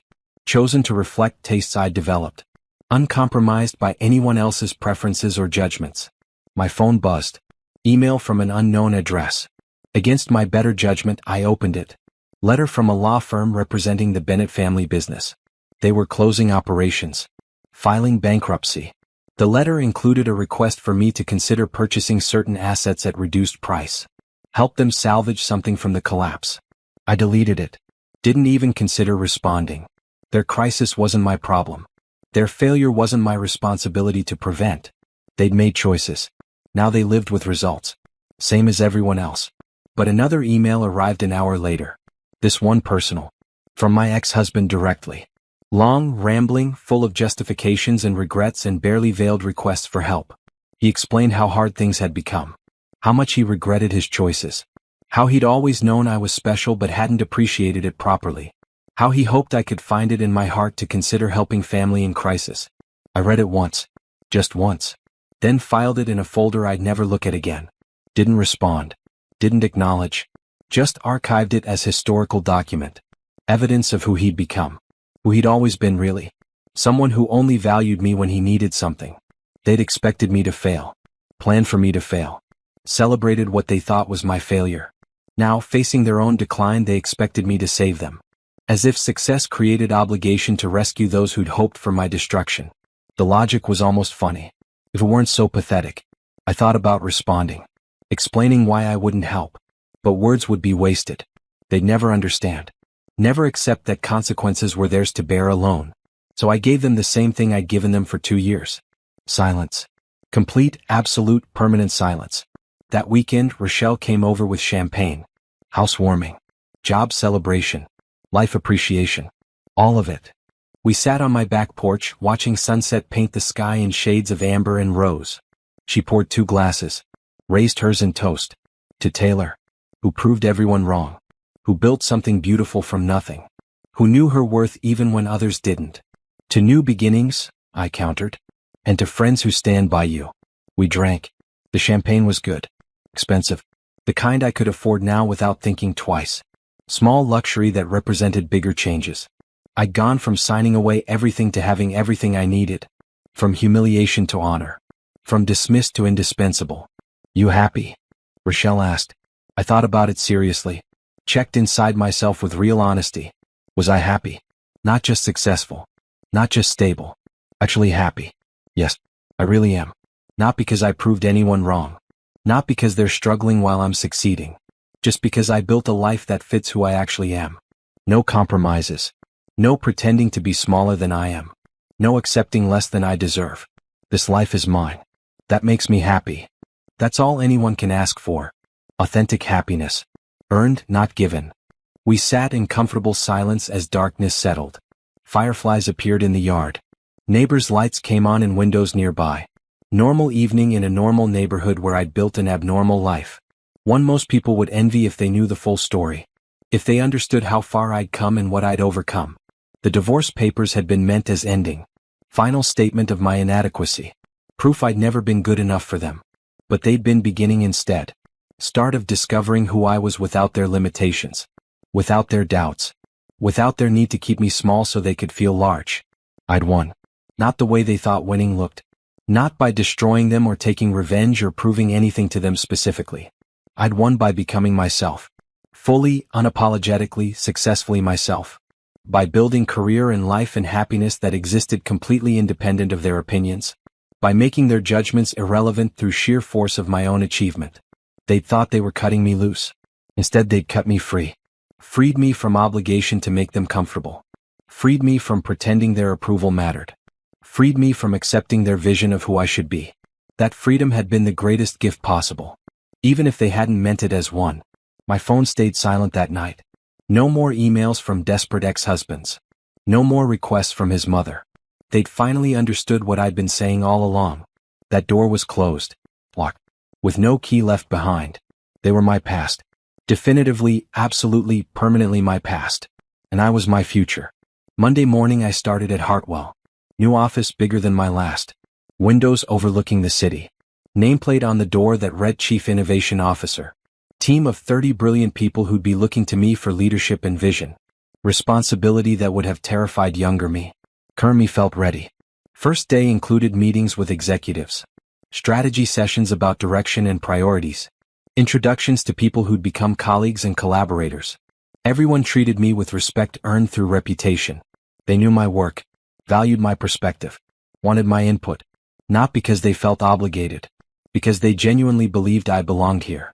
That night, exhausted but satisfied, I drove home to my house.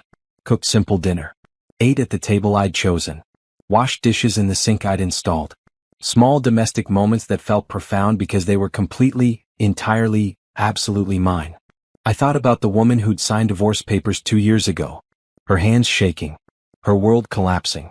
Her future seeming impossible. If I could talk to her, what would I say? That it gets better? That seemed insufficient. Too simple for the complexity of the journey. Maybe I'd say this: you're stronger than you know. Braver than you believe. Capable of more than anyone has told you. The pain you're feeling now is necessary. It's burning away everything that isn't really you. What remains will be solid. Unshakable. Yours. Trust the process. Trust yourself. Keep moving forward. Don't look back. What's ahead is better than anything you're leaving behind. She wouldn't have believed me. But she'd have been wrong. Because everything I'd have told her turned out true. The struggle made me stronger. The isolation made me self-sufficient. The dismissal made me determined to prove my worth. Not to them. To myself. For myself. By myself. That was the truest victory. Not defeating anyone. Not getting revenge. Not even succeeding publicly enough that they'd see and regret. Just becoming someone I was genuinely proud to be. Someone who valued herself properly. Someone who demanded respect because she'd earned it and knew it. Someone complete without validation from people who'd never understood her value anyway. I fell asleep that night in my own house, in my own bed, in my own life. No one could take this from me. No one could diminish it.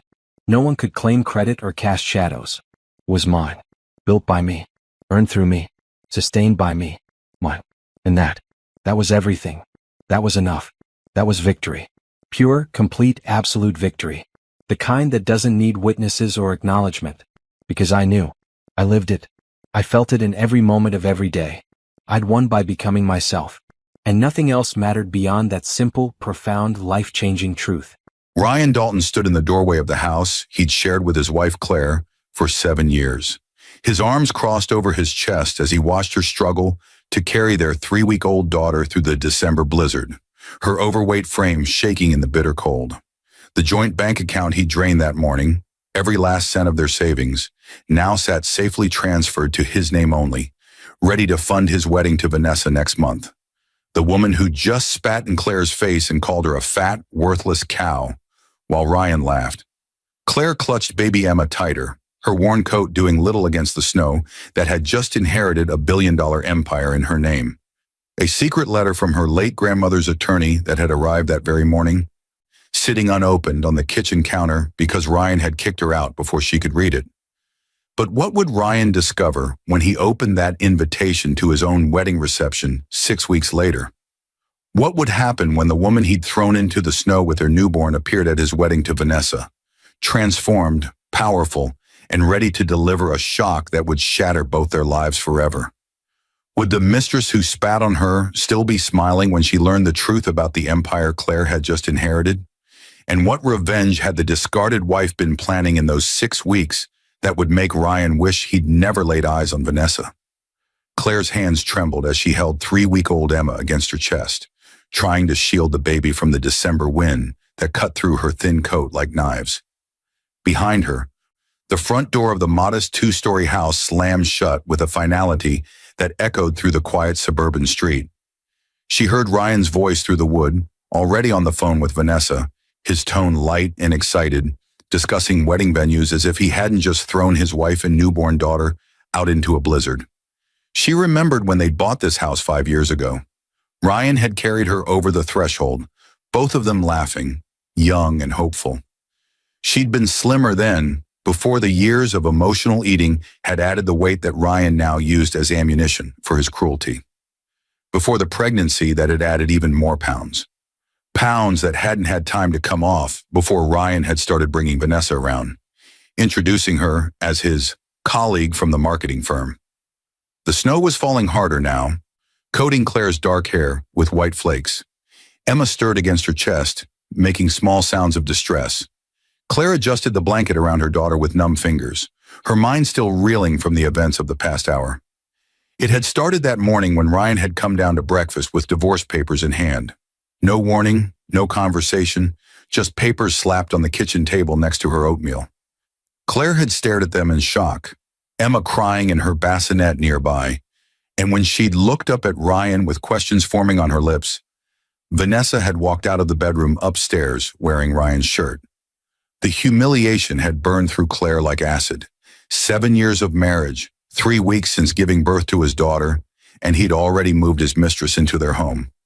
But the worst had come when Claire tried to speak, tried to understand what was happening, and Vanessa had walked right up to her and spat in her face. Ryan had laughed. That sound would haunt Claire forever, her husband's laughter as another woman's spit dripped down her cheek while she held their infant daughter. Claire had stumbled back, wiping her face with shaking hands, and that's when Ryan had told her about the bank account, their joint savings account, the one that held $15,000 they'd been saving for Emma's future, for emergencies, for their life together. He'd transferred every cent into his personal account that morning at 6 a.m. before the banks had even opened properly, using the online access they both had. The memory of checking her phone and seeing the zero balance made Claire's stomach clench even now. Standing in the snow, she'd been left with nothing. No money, no access to their funds, and a newborn who needed diapers and formula. When she'd protested, when she'd begged Ryan to at least leave her something for the baby, Vanessa had laughed and told her to go cry to your mommy. But Claire's mother had died 3 years ago, and her father had passed when she was 12. Her grandmother, the only family she had left, had died 6 months ago, leaving Claire even more alone in a world that suddenly felt hostile and cold. Ryan had given her 30 minutes to pack a bag, 30 minutes to gather clothes for herself and Emma, to grab what she could carry, while Vanessa had followed her from room to room, making comments about Claire's weight, about how no man would ever want her now, about how she was doing Claire a favor by taking Ryan off her hands. Claire shifted Emma's weight, her arms aching. The baby was small, only 7 pounds at birth, but carrying her in the single duffel bag she'd managed to pack felt like carrying the world. Her car was gone too. Ryan had taken her keys, claiming the car was in his name, even though they'd bought it together. When she'd reached for her phone to call an Uber, she discovered Ryan had canceled their family phone plan. Her phone was just dead weight in her pocket now. A car drove past, its headlights cutting through the falling snow, and didn't stop. Claire started walking, her feet already numb in her worn boots.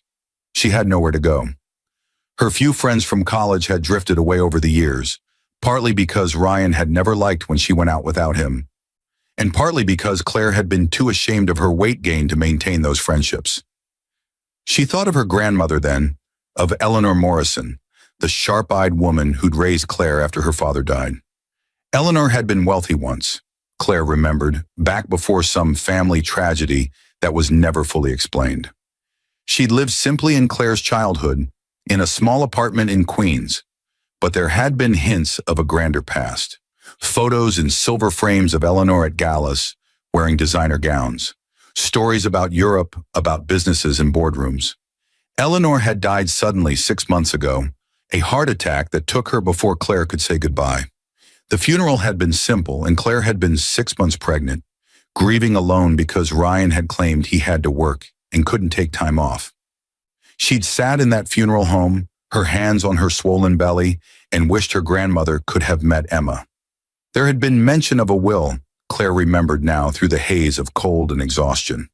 An attorney had sent a letter, but it had arrived during those chaotic first weeks after Emma's birth, and Claire had set it aside, meaning to open it when she had the energy. It was probably still sitting on the kitchen counter in the house she no longer had access to.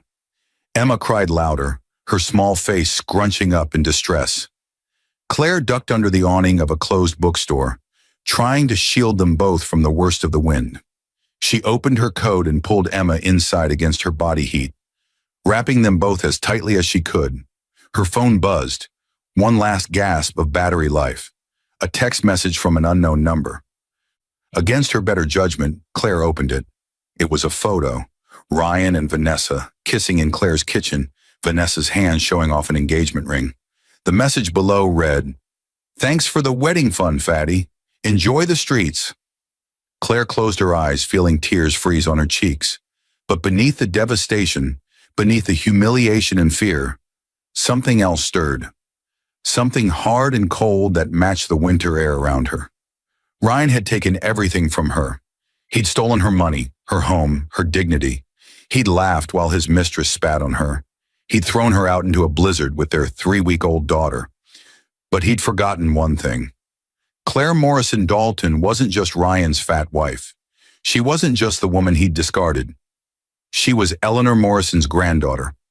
And Eleanor Morrison had never raised a quitter. Her phone died completely, the screen going black. Claire held Emma close and started walking again. There was a women's shelter 3 miles away. She'd seen signs for it before. 3 miles in a blizzard with a newborn seemed impossible. But Claire was learning that impossible was just another word for the only option left. Behind her, in the house with its warm lights and stolen comfort, Ryan was probably already planning his wedding to Vanessa. Planning how they'd spend Claire's money, how they'd live in Claire's house, how they'd build their life on the ruins of what they'd destroyed. Let them plan, Claire thought, her jaw setting with determination despite the cold that was seeping into her bones.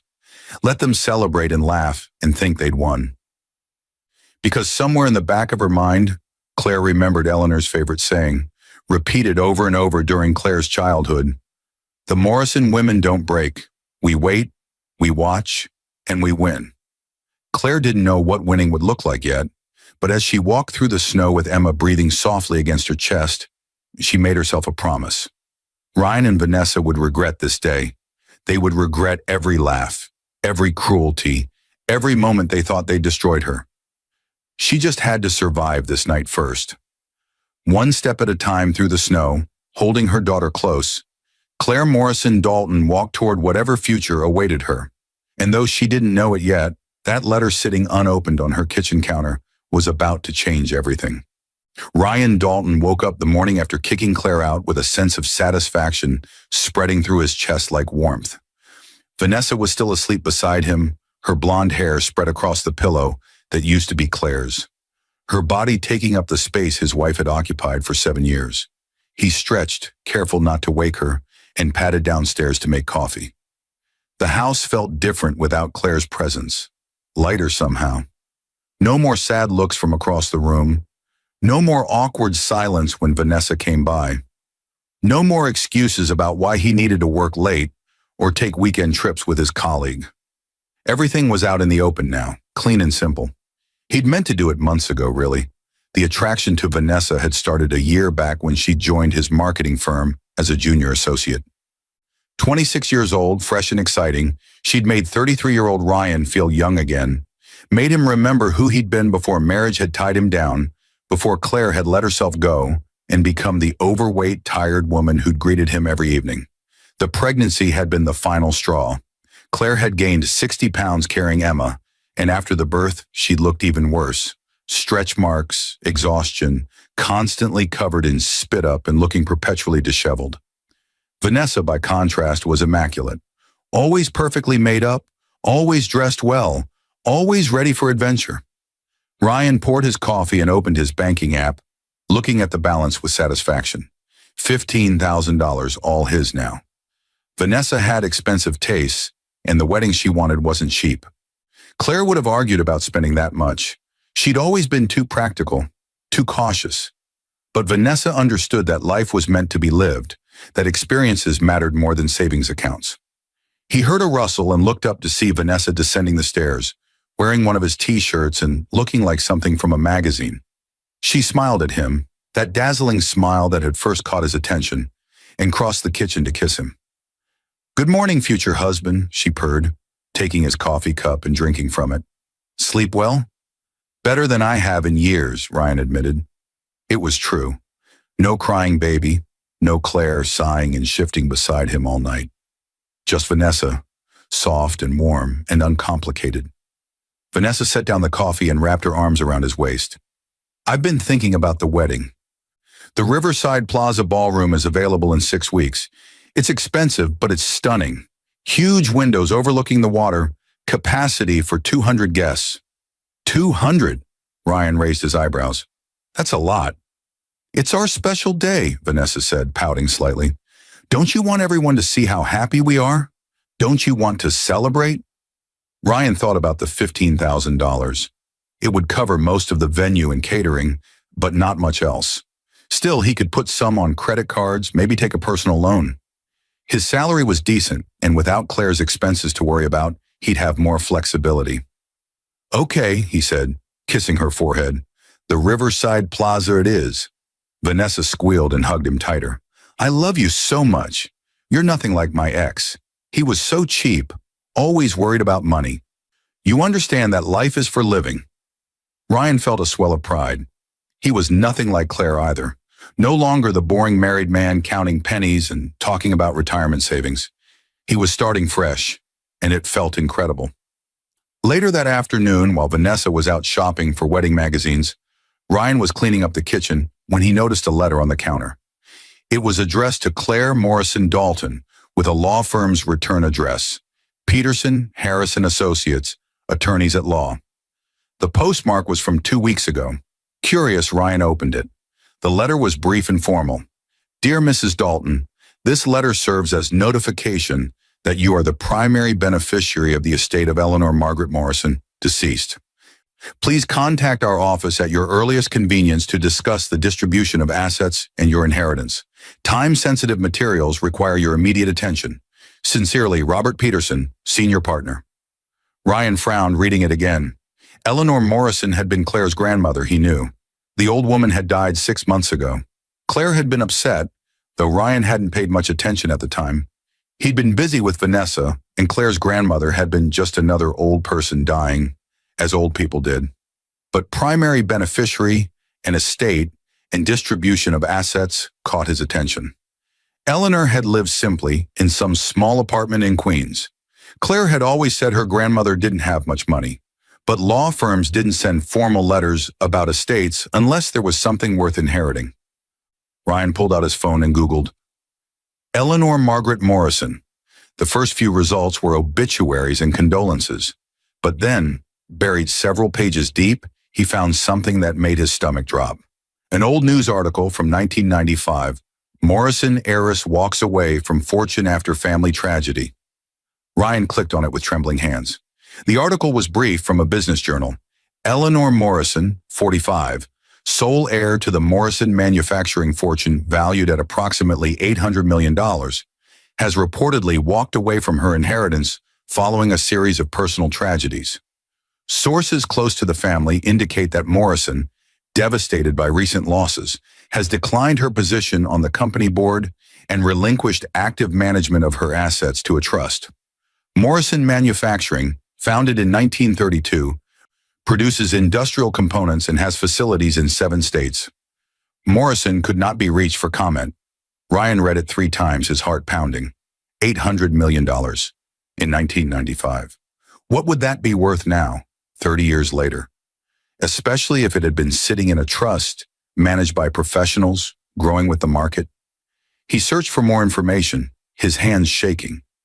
Morrison Manufacturing was still operational, now a subsidiary of a larger corporation. The trust that Eleanor had established, he found mentions of it in various business filings, but no clear numbers on its current value. His phone rang. Vanessa's name flashed on the screen. "Hey, baby," she said brightly. "I found the perfect dress. It's $3,000, but it's a Vera Wang, and I look incredible in it."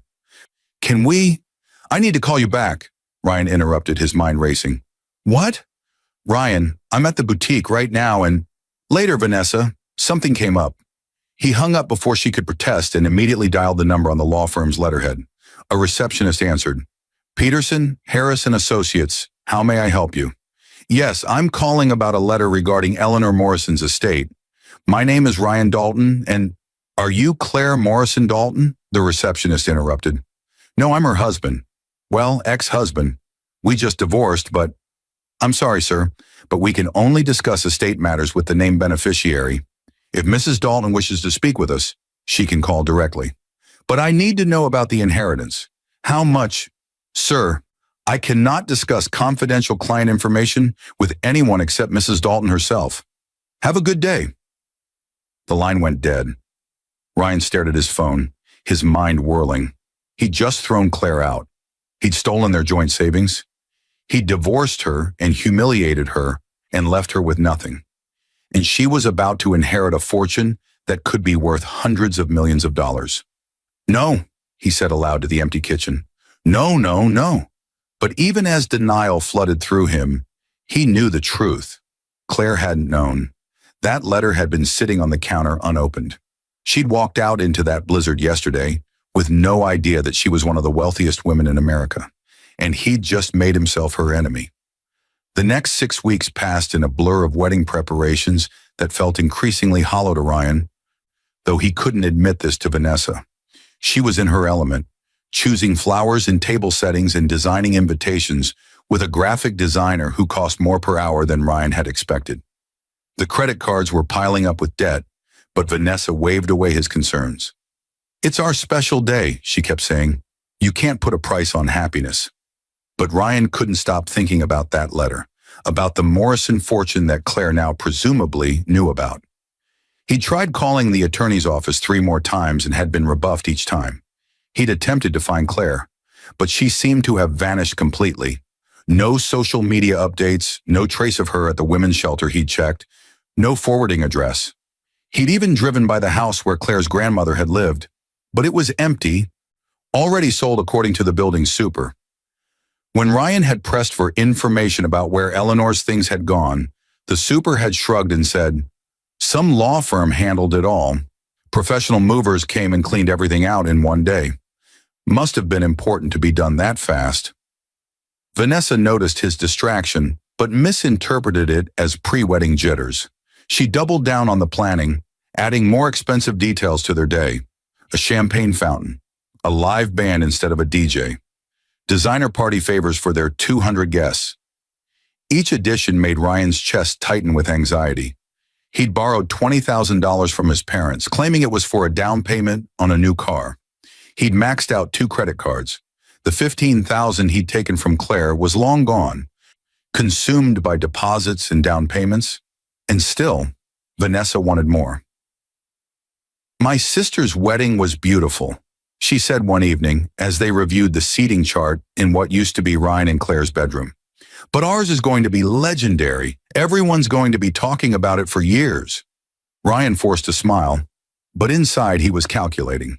His debt was now approaching $50,000. His credit score was plummeting.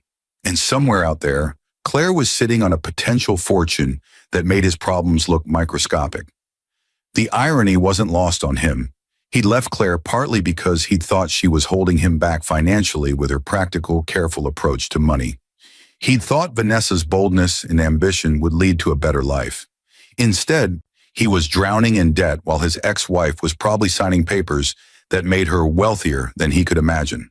3 weeks before the wedding, Vanessa came home with an idea that made Ryan's blood run cold. "I was thinking," she said, dropping shopping bags on the couch, "we should invite Claire to the wedding." Ryan looked up from his laptop where he'd been researching bankruptcy options. "What? Claire, your ex-wife. We should send her an invitation." Vanessa's eyes gleamed with something that made Ryan uncomfortable.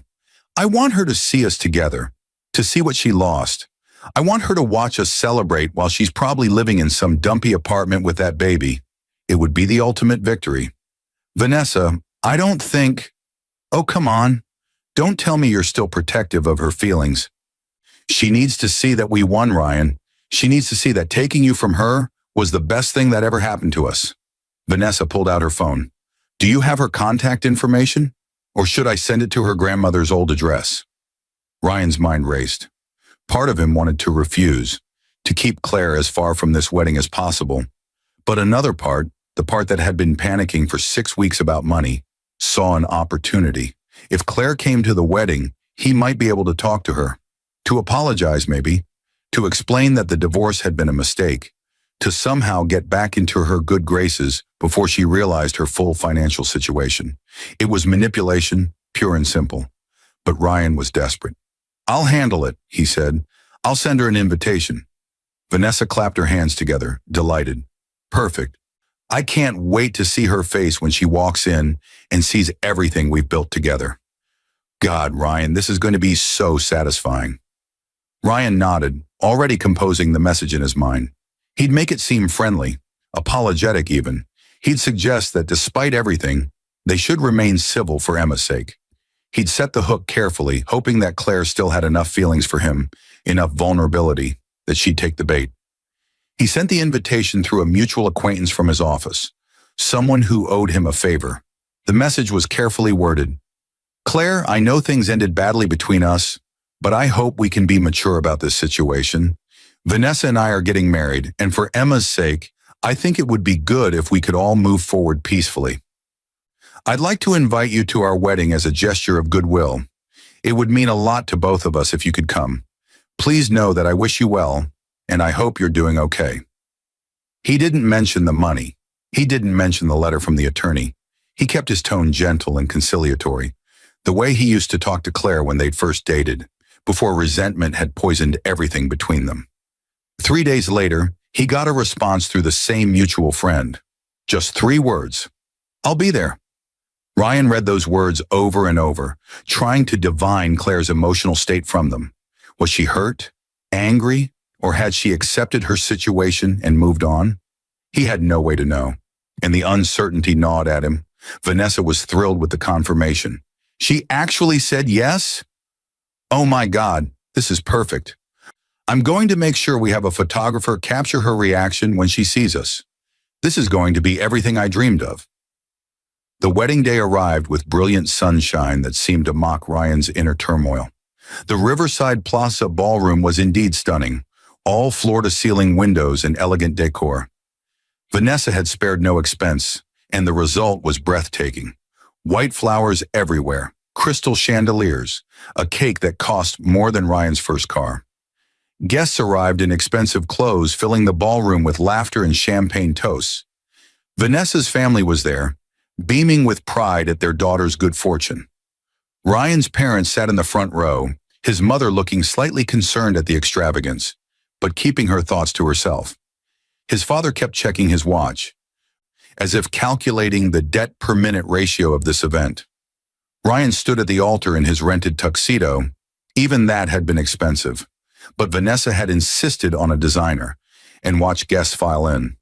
Any minute now, Vanessa would walk down the aisle, and he'd commit himself to this new life. A life built on stolen money, maxed credit cards, and the ruins of his first marriage. He glanced at the doors, wondering if Claire would actually show. Part of him hoped she wouldn't, that he could get through this day without having to face what he'd done. But another part desperately needed to see her, to gauge whether there was any chance of salvaging something from the disaster he'd created. The music started. Vanessa appeared at the end of the aisle, resplendent in her $3,000 dress. her smile radiant. Ryan's breath caught. Not from love, he realized with sudden clarity, but from panic. This was it. This was the moment that would lock him into this decision forever. Then just as Vanessa took her first step down the aisle, the ballroom doors opened. Claire Morrison Dalton walked in.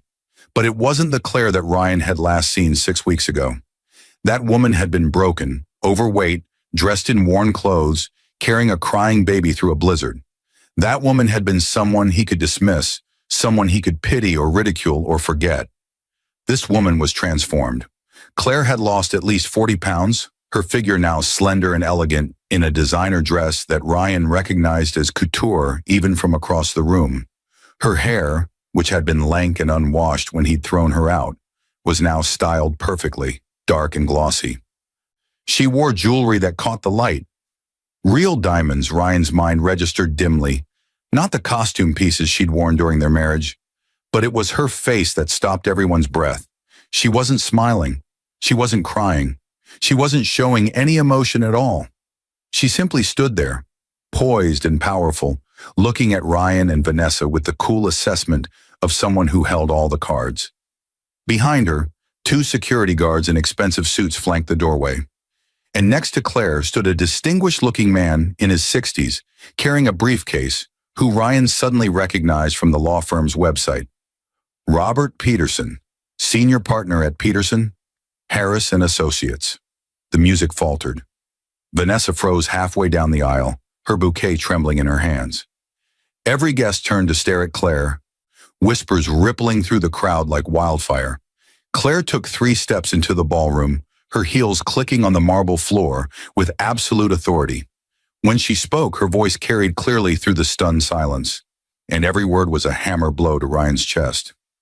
"Thank you for the invitation, Ryan," Claire said, her tone pleasant and conversational, as if she were commenting on the weather.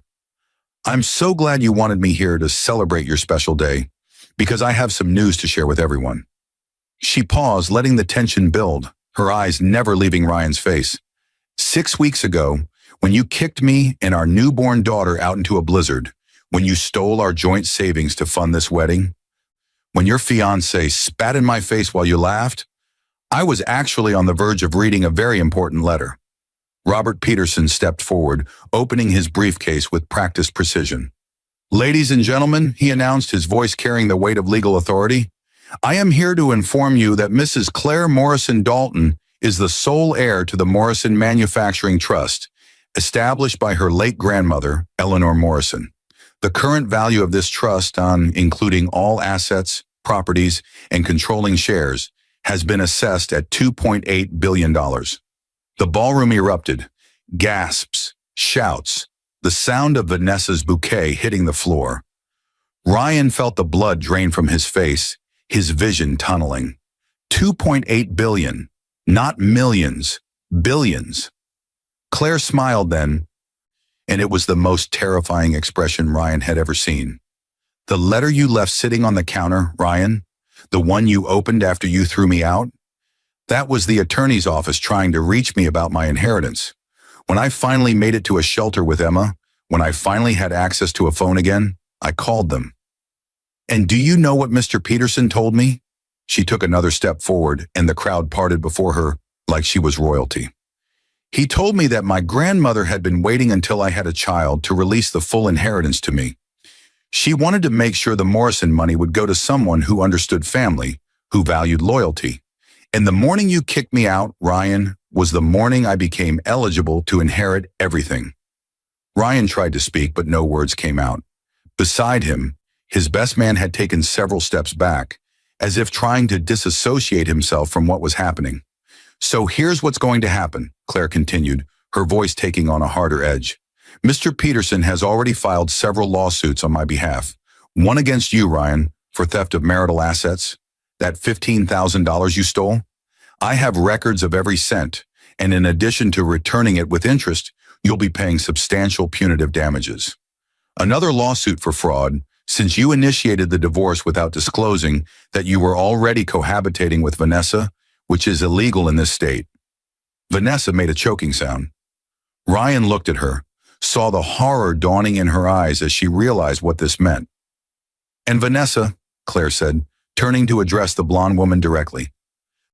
You should know that my attorneys have also filed a civil suit against you for assault. Spitting on someone is battery in this state. You'll be hearing from the police shortly. The security guards stepped forward, one of them holding what looked like legal documents. Claire wasn't finished. But more than that, I've spent the last 6 weeks learning about my grandmother's business. Morrison Manufacturing has government contracts, major corporate partnerships, and this morning, I made some calls. Ryan, your marketing firm, the one you're so proud of, your biggest client accounts for 40% of your revenue. I bought that client's company 2 hours ago. You're both fired, effective immediately. Ryan swayed on his feet. His firm couldn't survive losing their biggest client, his salary, his reputation, his career, all gone in a single sentence from the woman he'd discarded. As for this wedding, Claire said, gesturing to the expensive decor, the champagne fountain, the designer cake, I spoke with the venue management this morning. The Riverside Plaza is owned by a subsidiary of Morrison Holdings. I own this building, Ryan, and I've decided to donate the rental fee you paid to a women's shelter that helps mothers and newborns. The same shelter that took me and Emma in 6 weeks ago when you threw us out into the snow. She reached into her purse and pulled out her phone, showing it to the crowd. On the screen was the photo Vanessa had sent that first night, Ryan and Vanessa kissing in the kitchen, Vanessa flashing her engagement ring, with the cruel message, "Thanks for the wedding fund, fatty. Enjoy the streets." This text was sent to me hours after I gave birth to our daughter and was kicked out of my home, Claire said, her voice finally showing emotion, not pain, but fury. I've had 6 weeks to think about it, 6 weeks to heal, to lose the baby weight, to learn about my inheritance, and to plan exactly how I would respond to your cruelty. She put her phone away and smiled again, that terrible, powerful smile. Congratulations on your wedding day, Ryan and Vanessa. I hope you enjoy explaining to your 200 guests why the ceremony is being canceled, why you've both lost your jobs, and why you'll be spending the next several years in court. I hope the $15,000 you stole from me was worth it. Claire turned to leave, her heels clicking with finality, but she paused at the door, looking back one last time.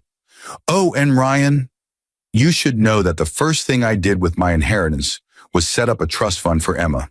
She'll never want for anything. She'll never be vulnerable the way you tried to make me vulnerable. She'll never need you. With that, Claire Morrison Dalton, billionaire heiress, and the woman Ryan Dalton had laughed at while she walked through a blizzard, walked out of the ballroom, and out of his life forever. Behind her, she left chaos. Vanessa was crying, mascara running down her face. Ryan had collapsed into a chair, his head in his hands. Guests were frantically pulling out their phones, texting and calling, spreading the news of the most dramatic wedding interruption in the city's history. And somewhere in the crowd, Ryan's father turned to his mother and said quietly, I think our son just made the biggest mistake of his life. Outside, Claire slid into a black Mercedes where Emma waited with a nanny, sleeping peacefully in her car seat. Claire looked at her daughter, 7 weeks old now, healthy and safe, and felt something settle in her chest. Not quite peace, but close enough. Mrs. Dalton, her driver said respectfully, where to? Claire thought about the future stretching before her, about the empire she now controlled, the opportunities ahead, the life she could build for herself and Emma. She thought about Ryan and Vanessa, about the karma that had caught up with them in the most spectacular way possible. Home, she said finally, not the house she'd shared with Ryan, which she'd already arranged to sell. Not her grandmother's old apartment, which held too many memories. But a penthouse she'd purchased last week in Manhattan, with views of the city and enough space for Emma to grow up surrounded by love and security. As the Mercedes pulled away from the Riverside Plaza, Claire Morrison Dalton allowed herself a small smile. The fat wife that Ryan had thrown into the snow was gone forever. In her place was a woman who'd learned that the best revenge wasn't anger or vindictiveness, but simply becoming so powerful that those who'd hurt you could never reach you again. And as for what happened next, that was a story for another day.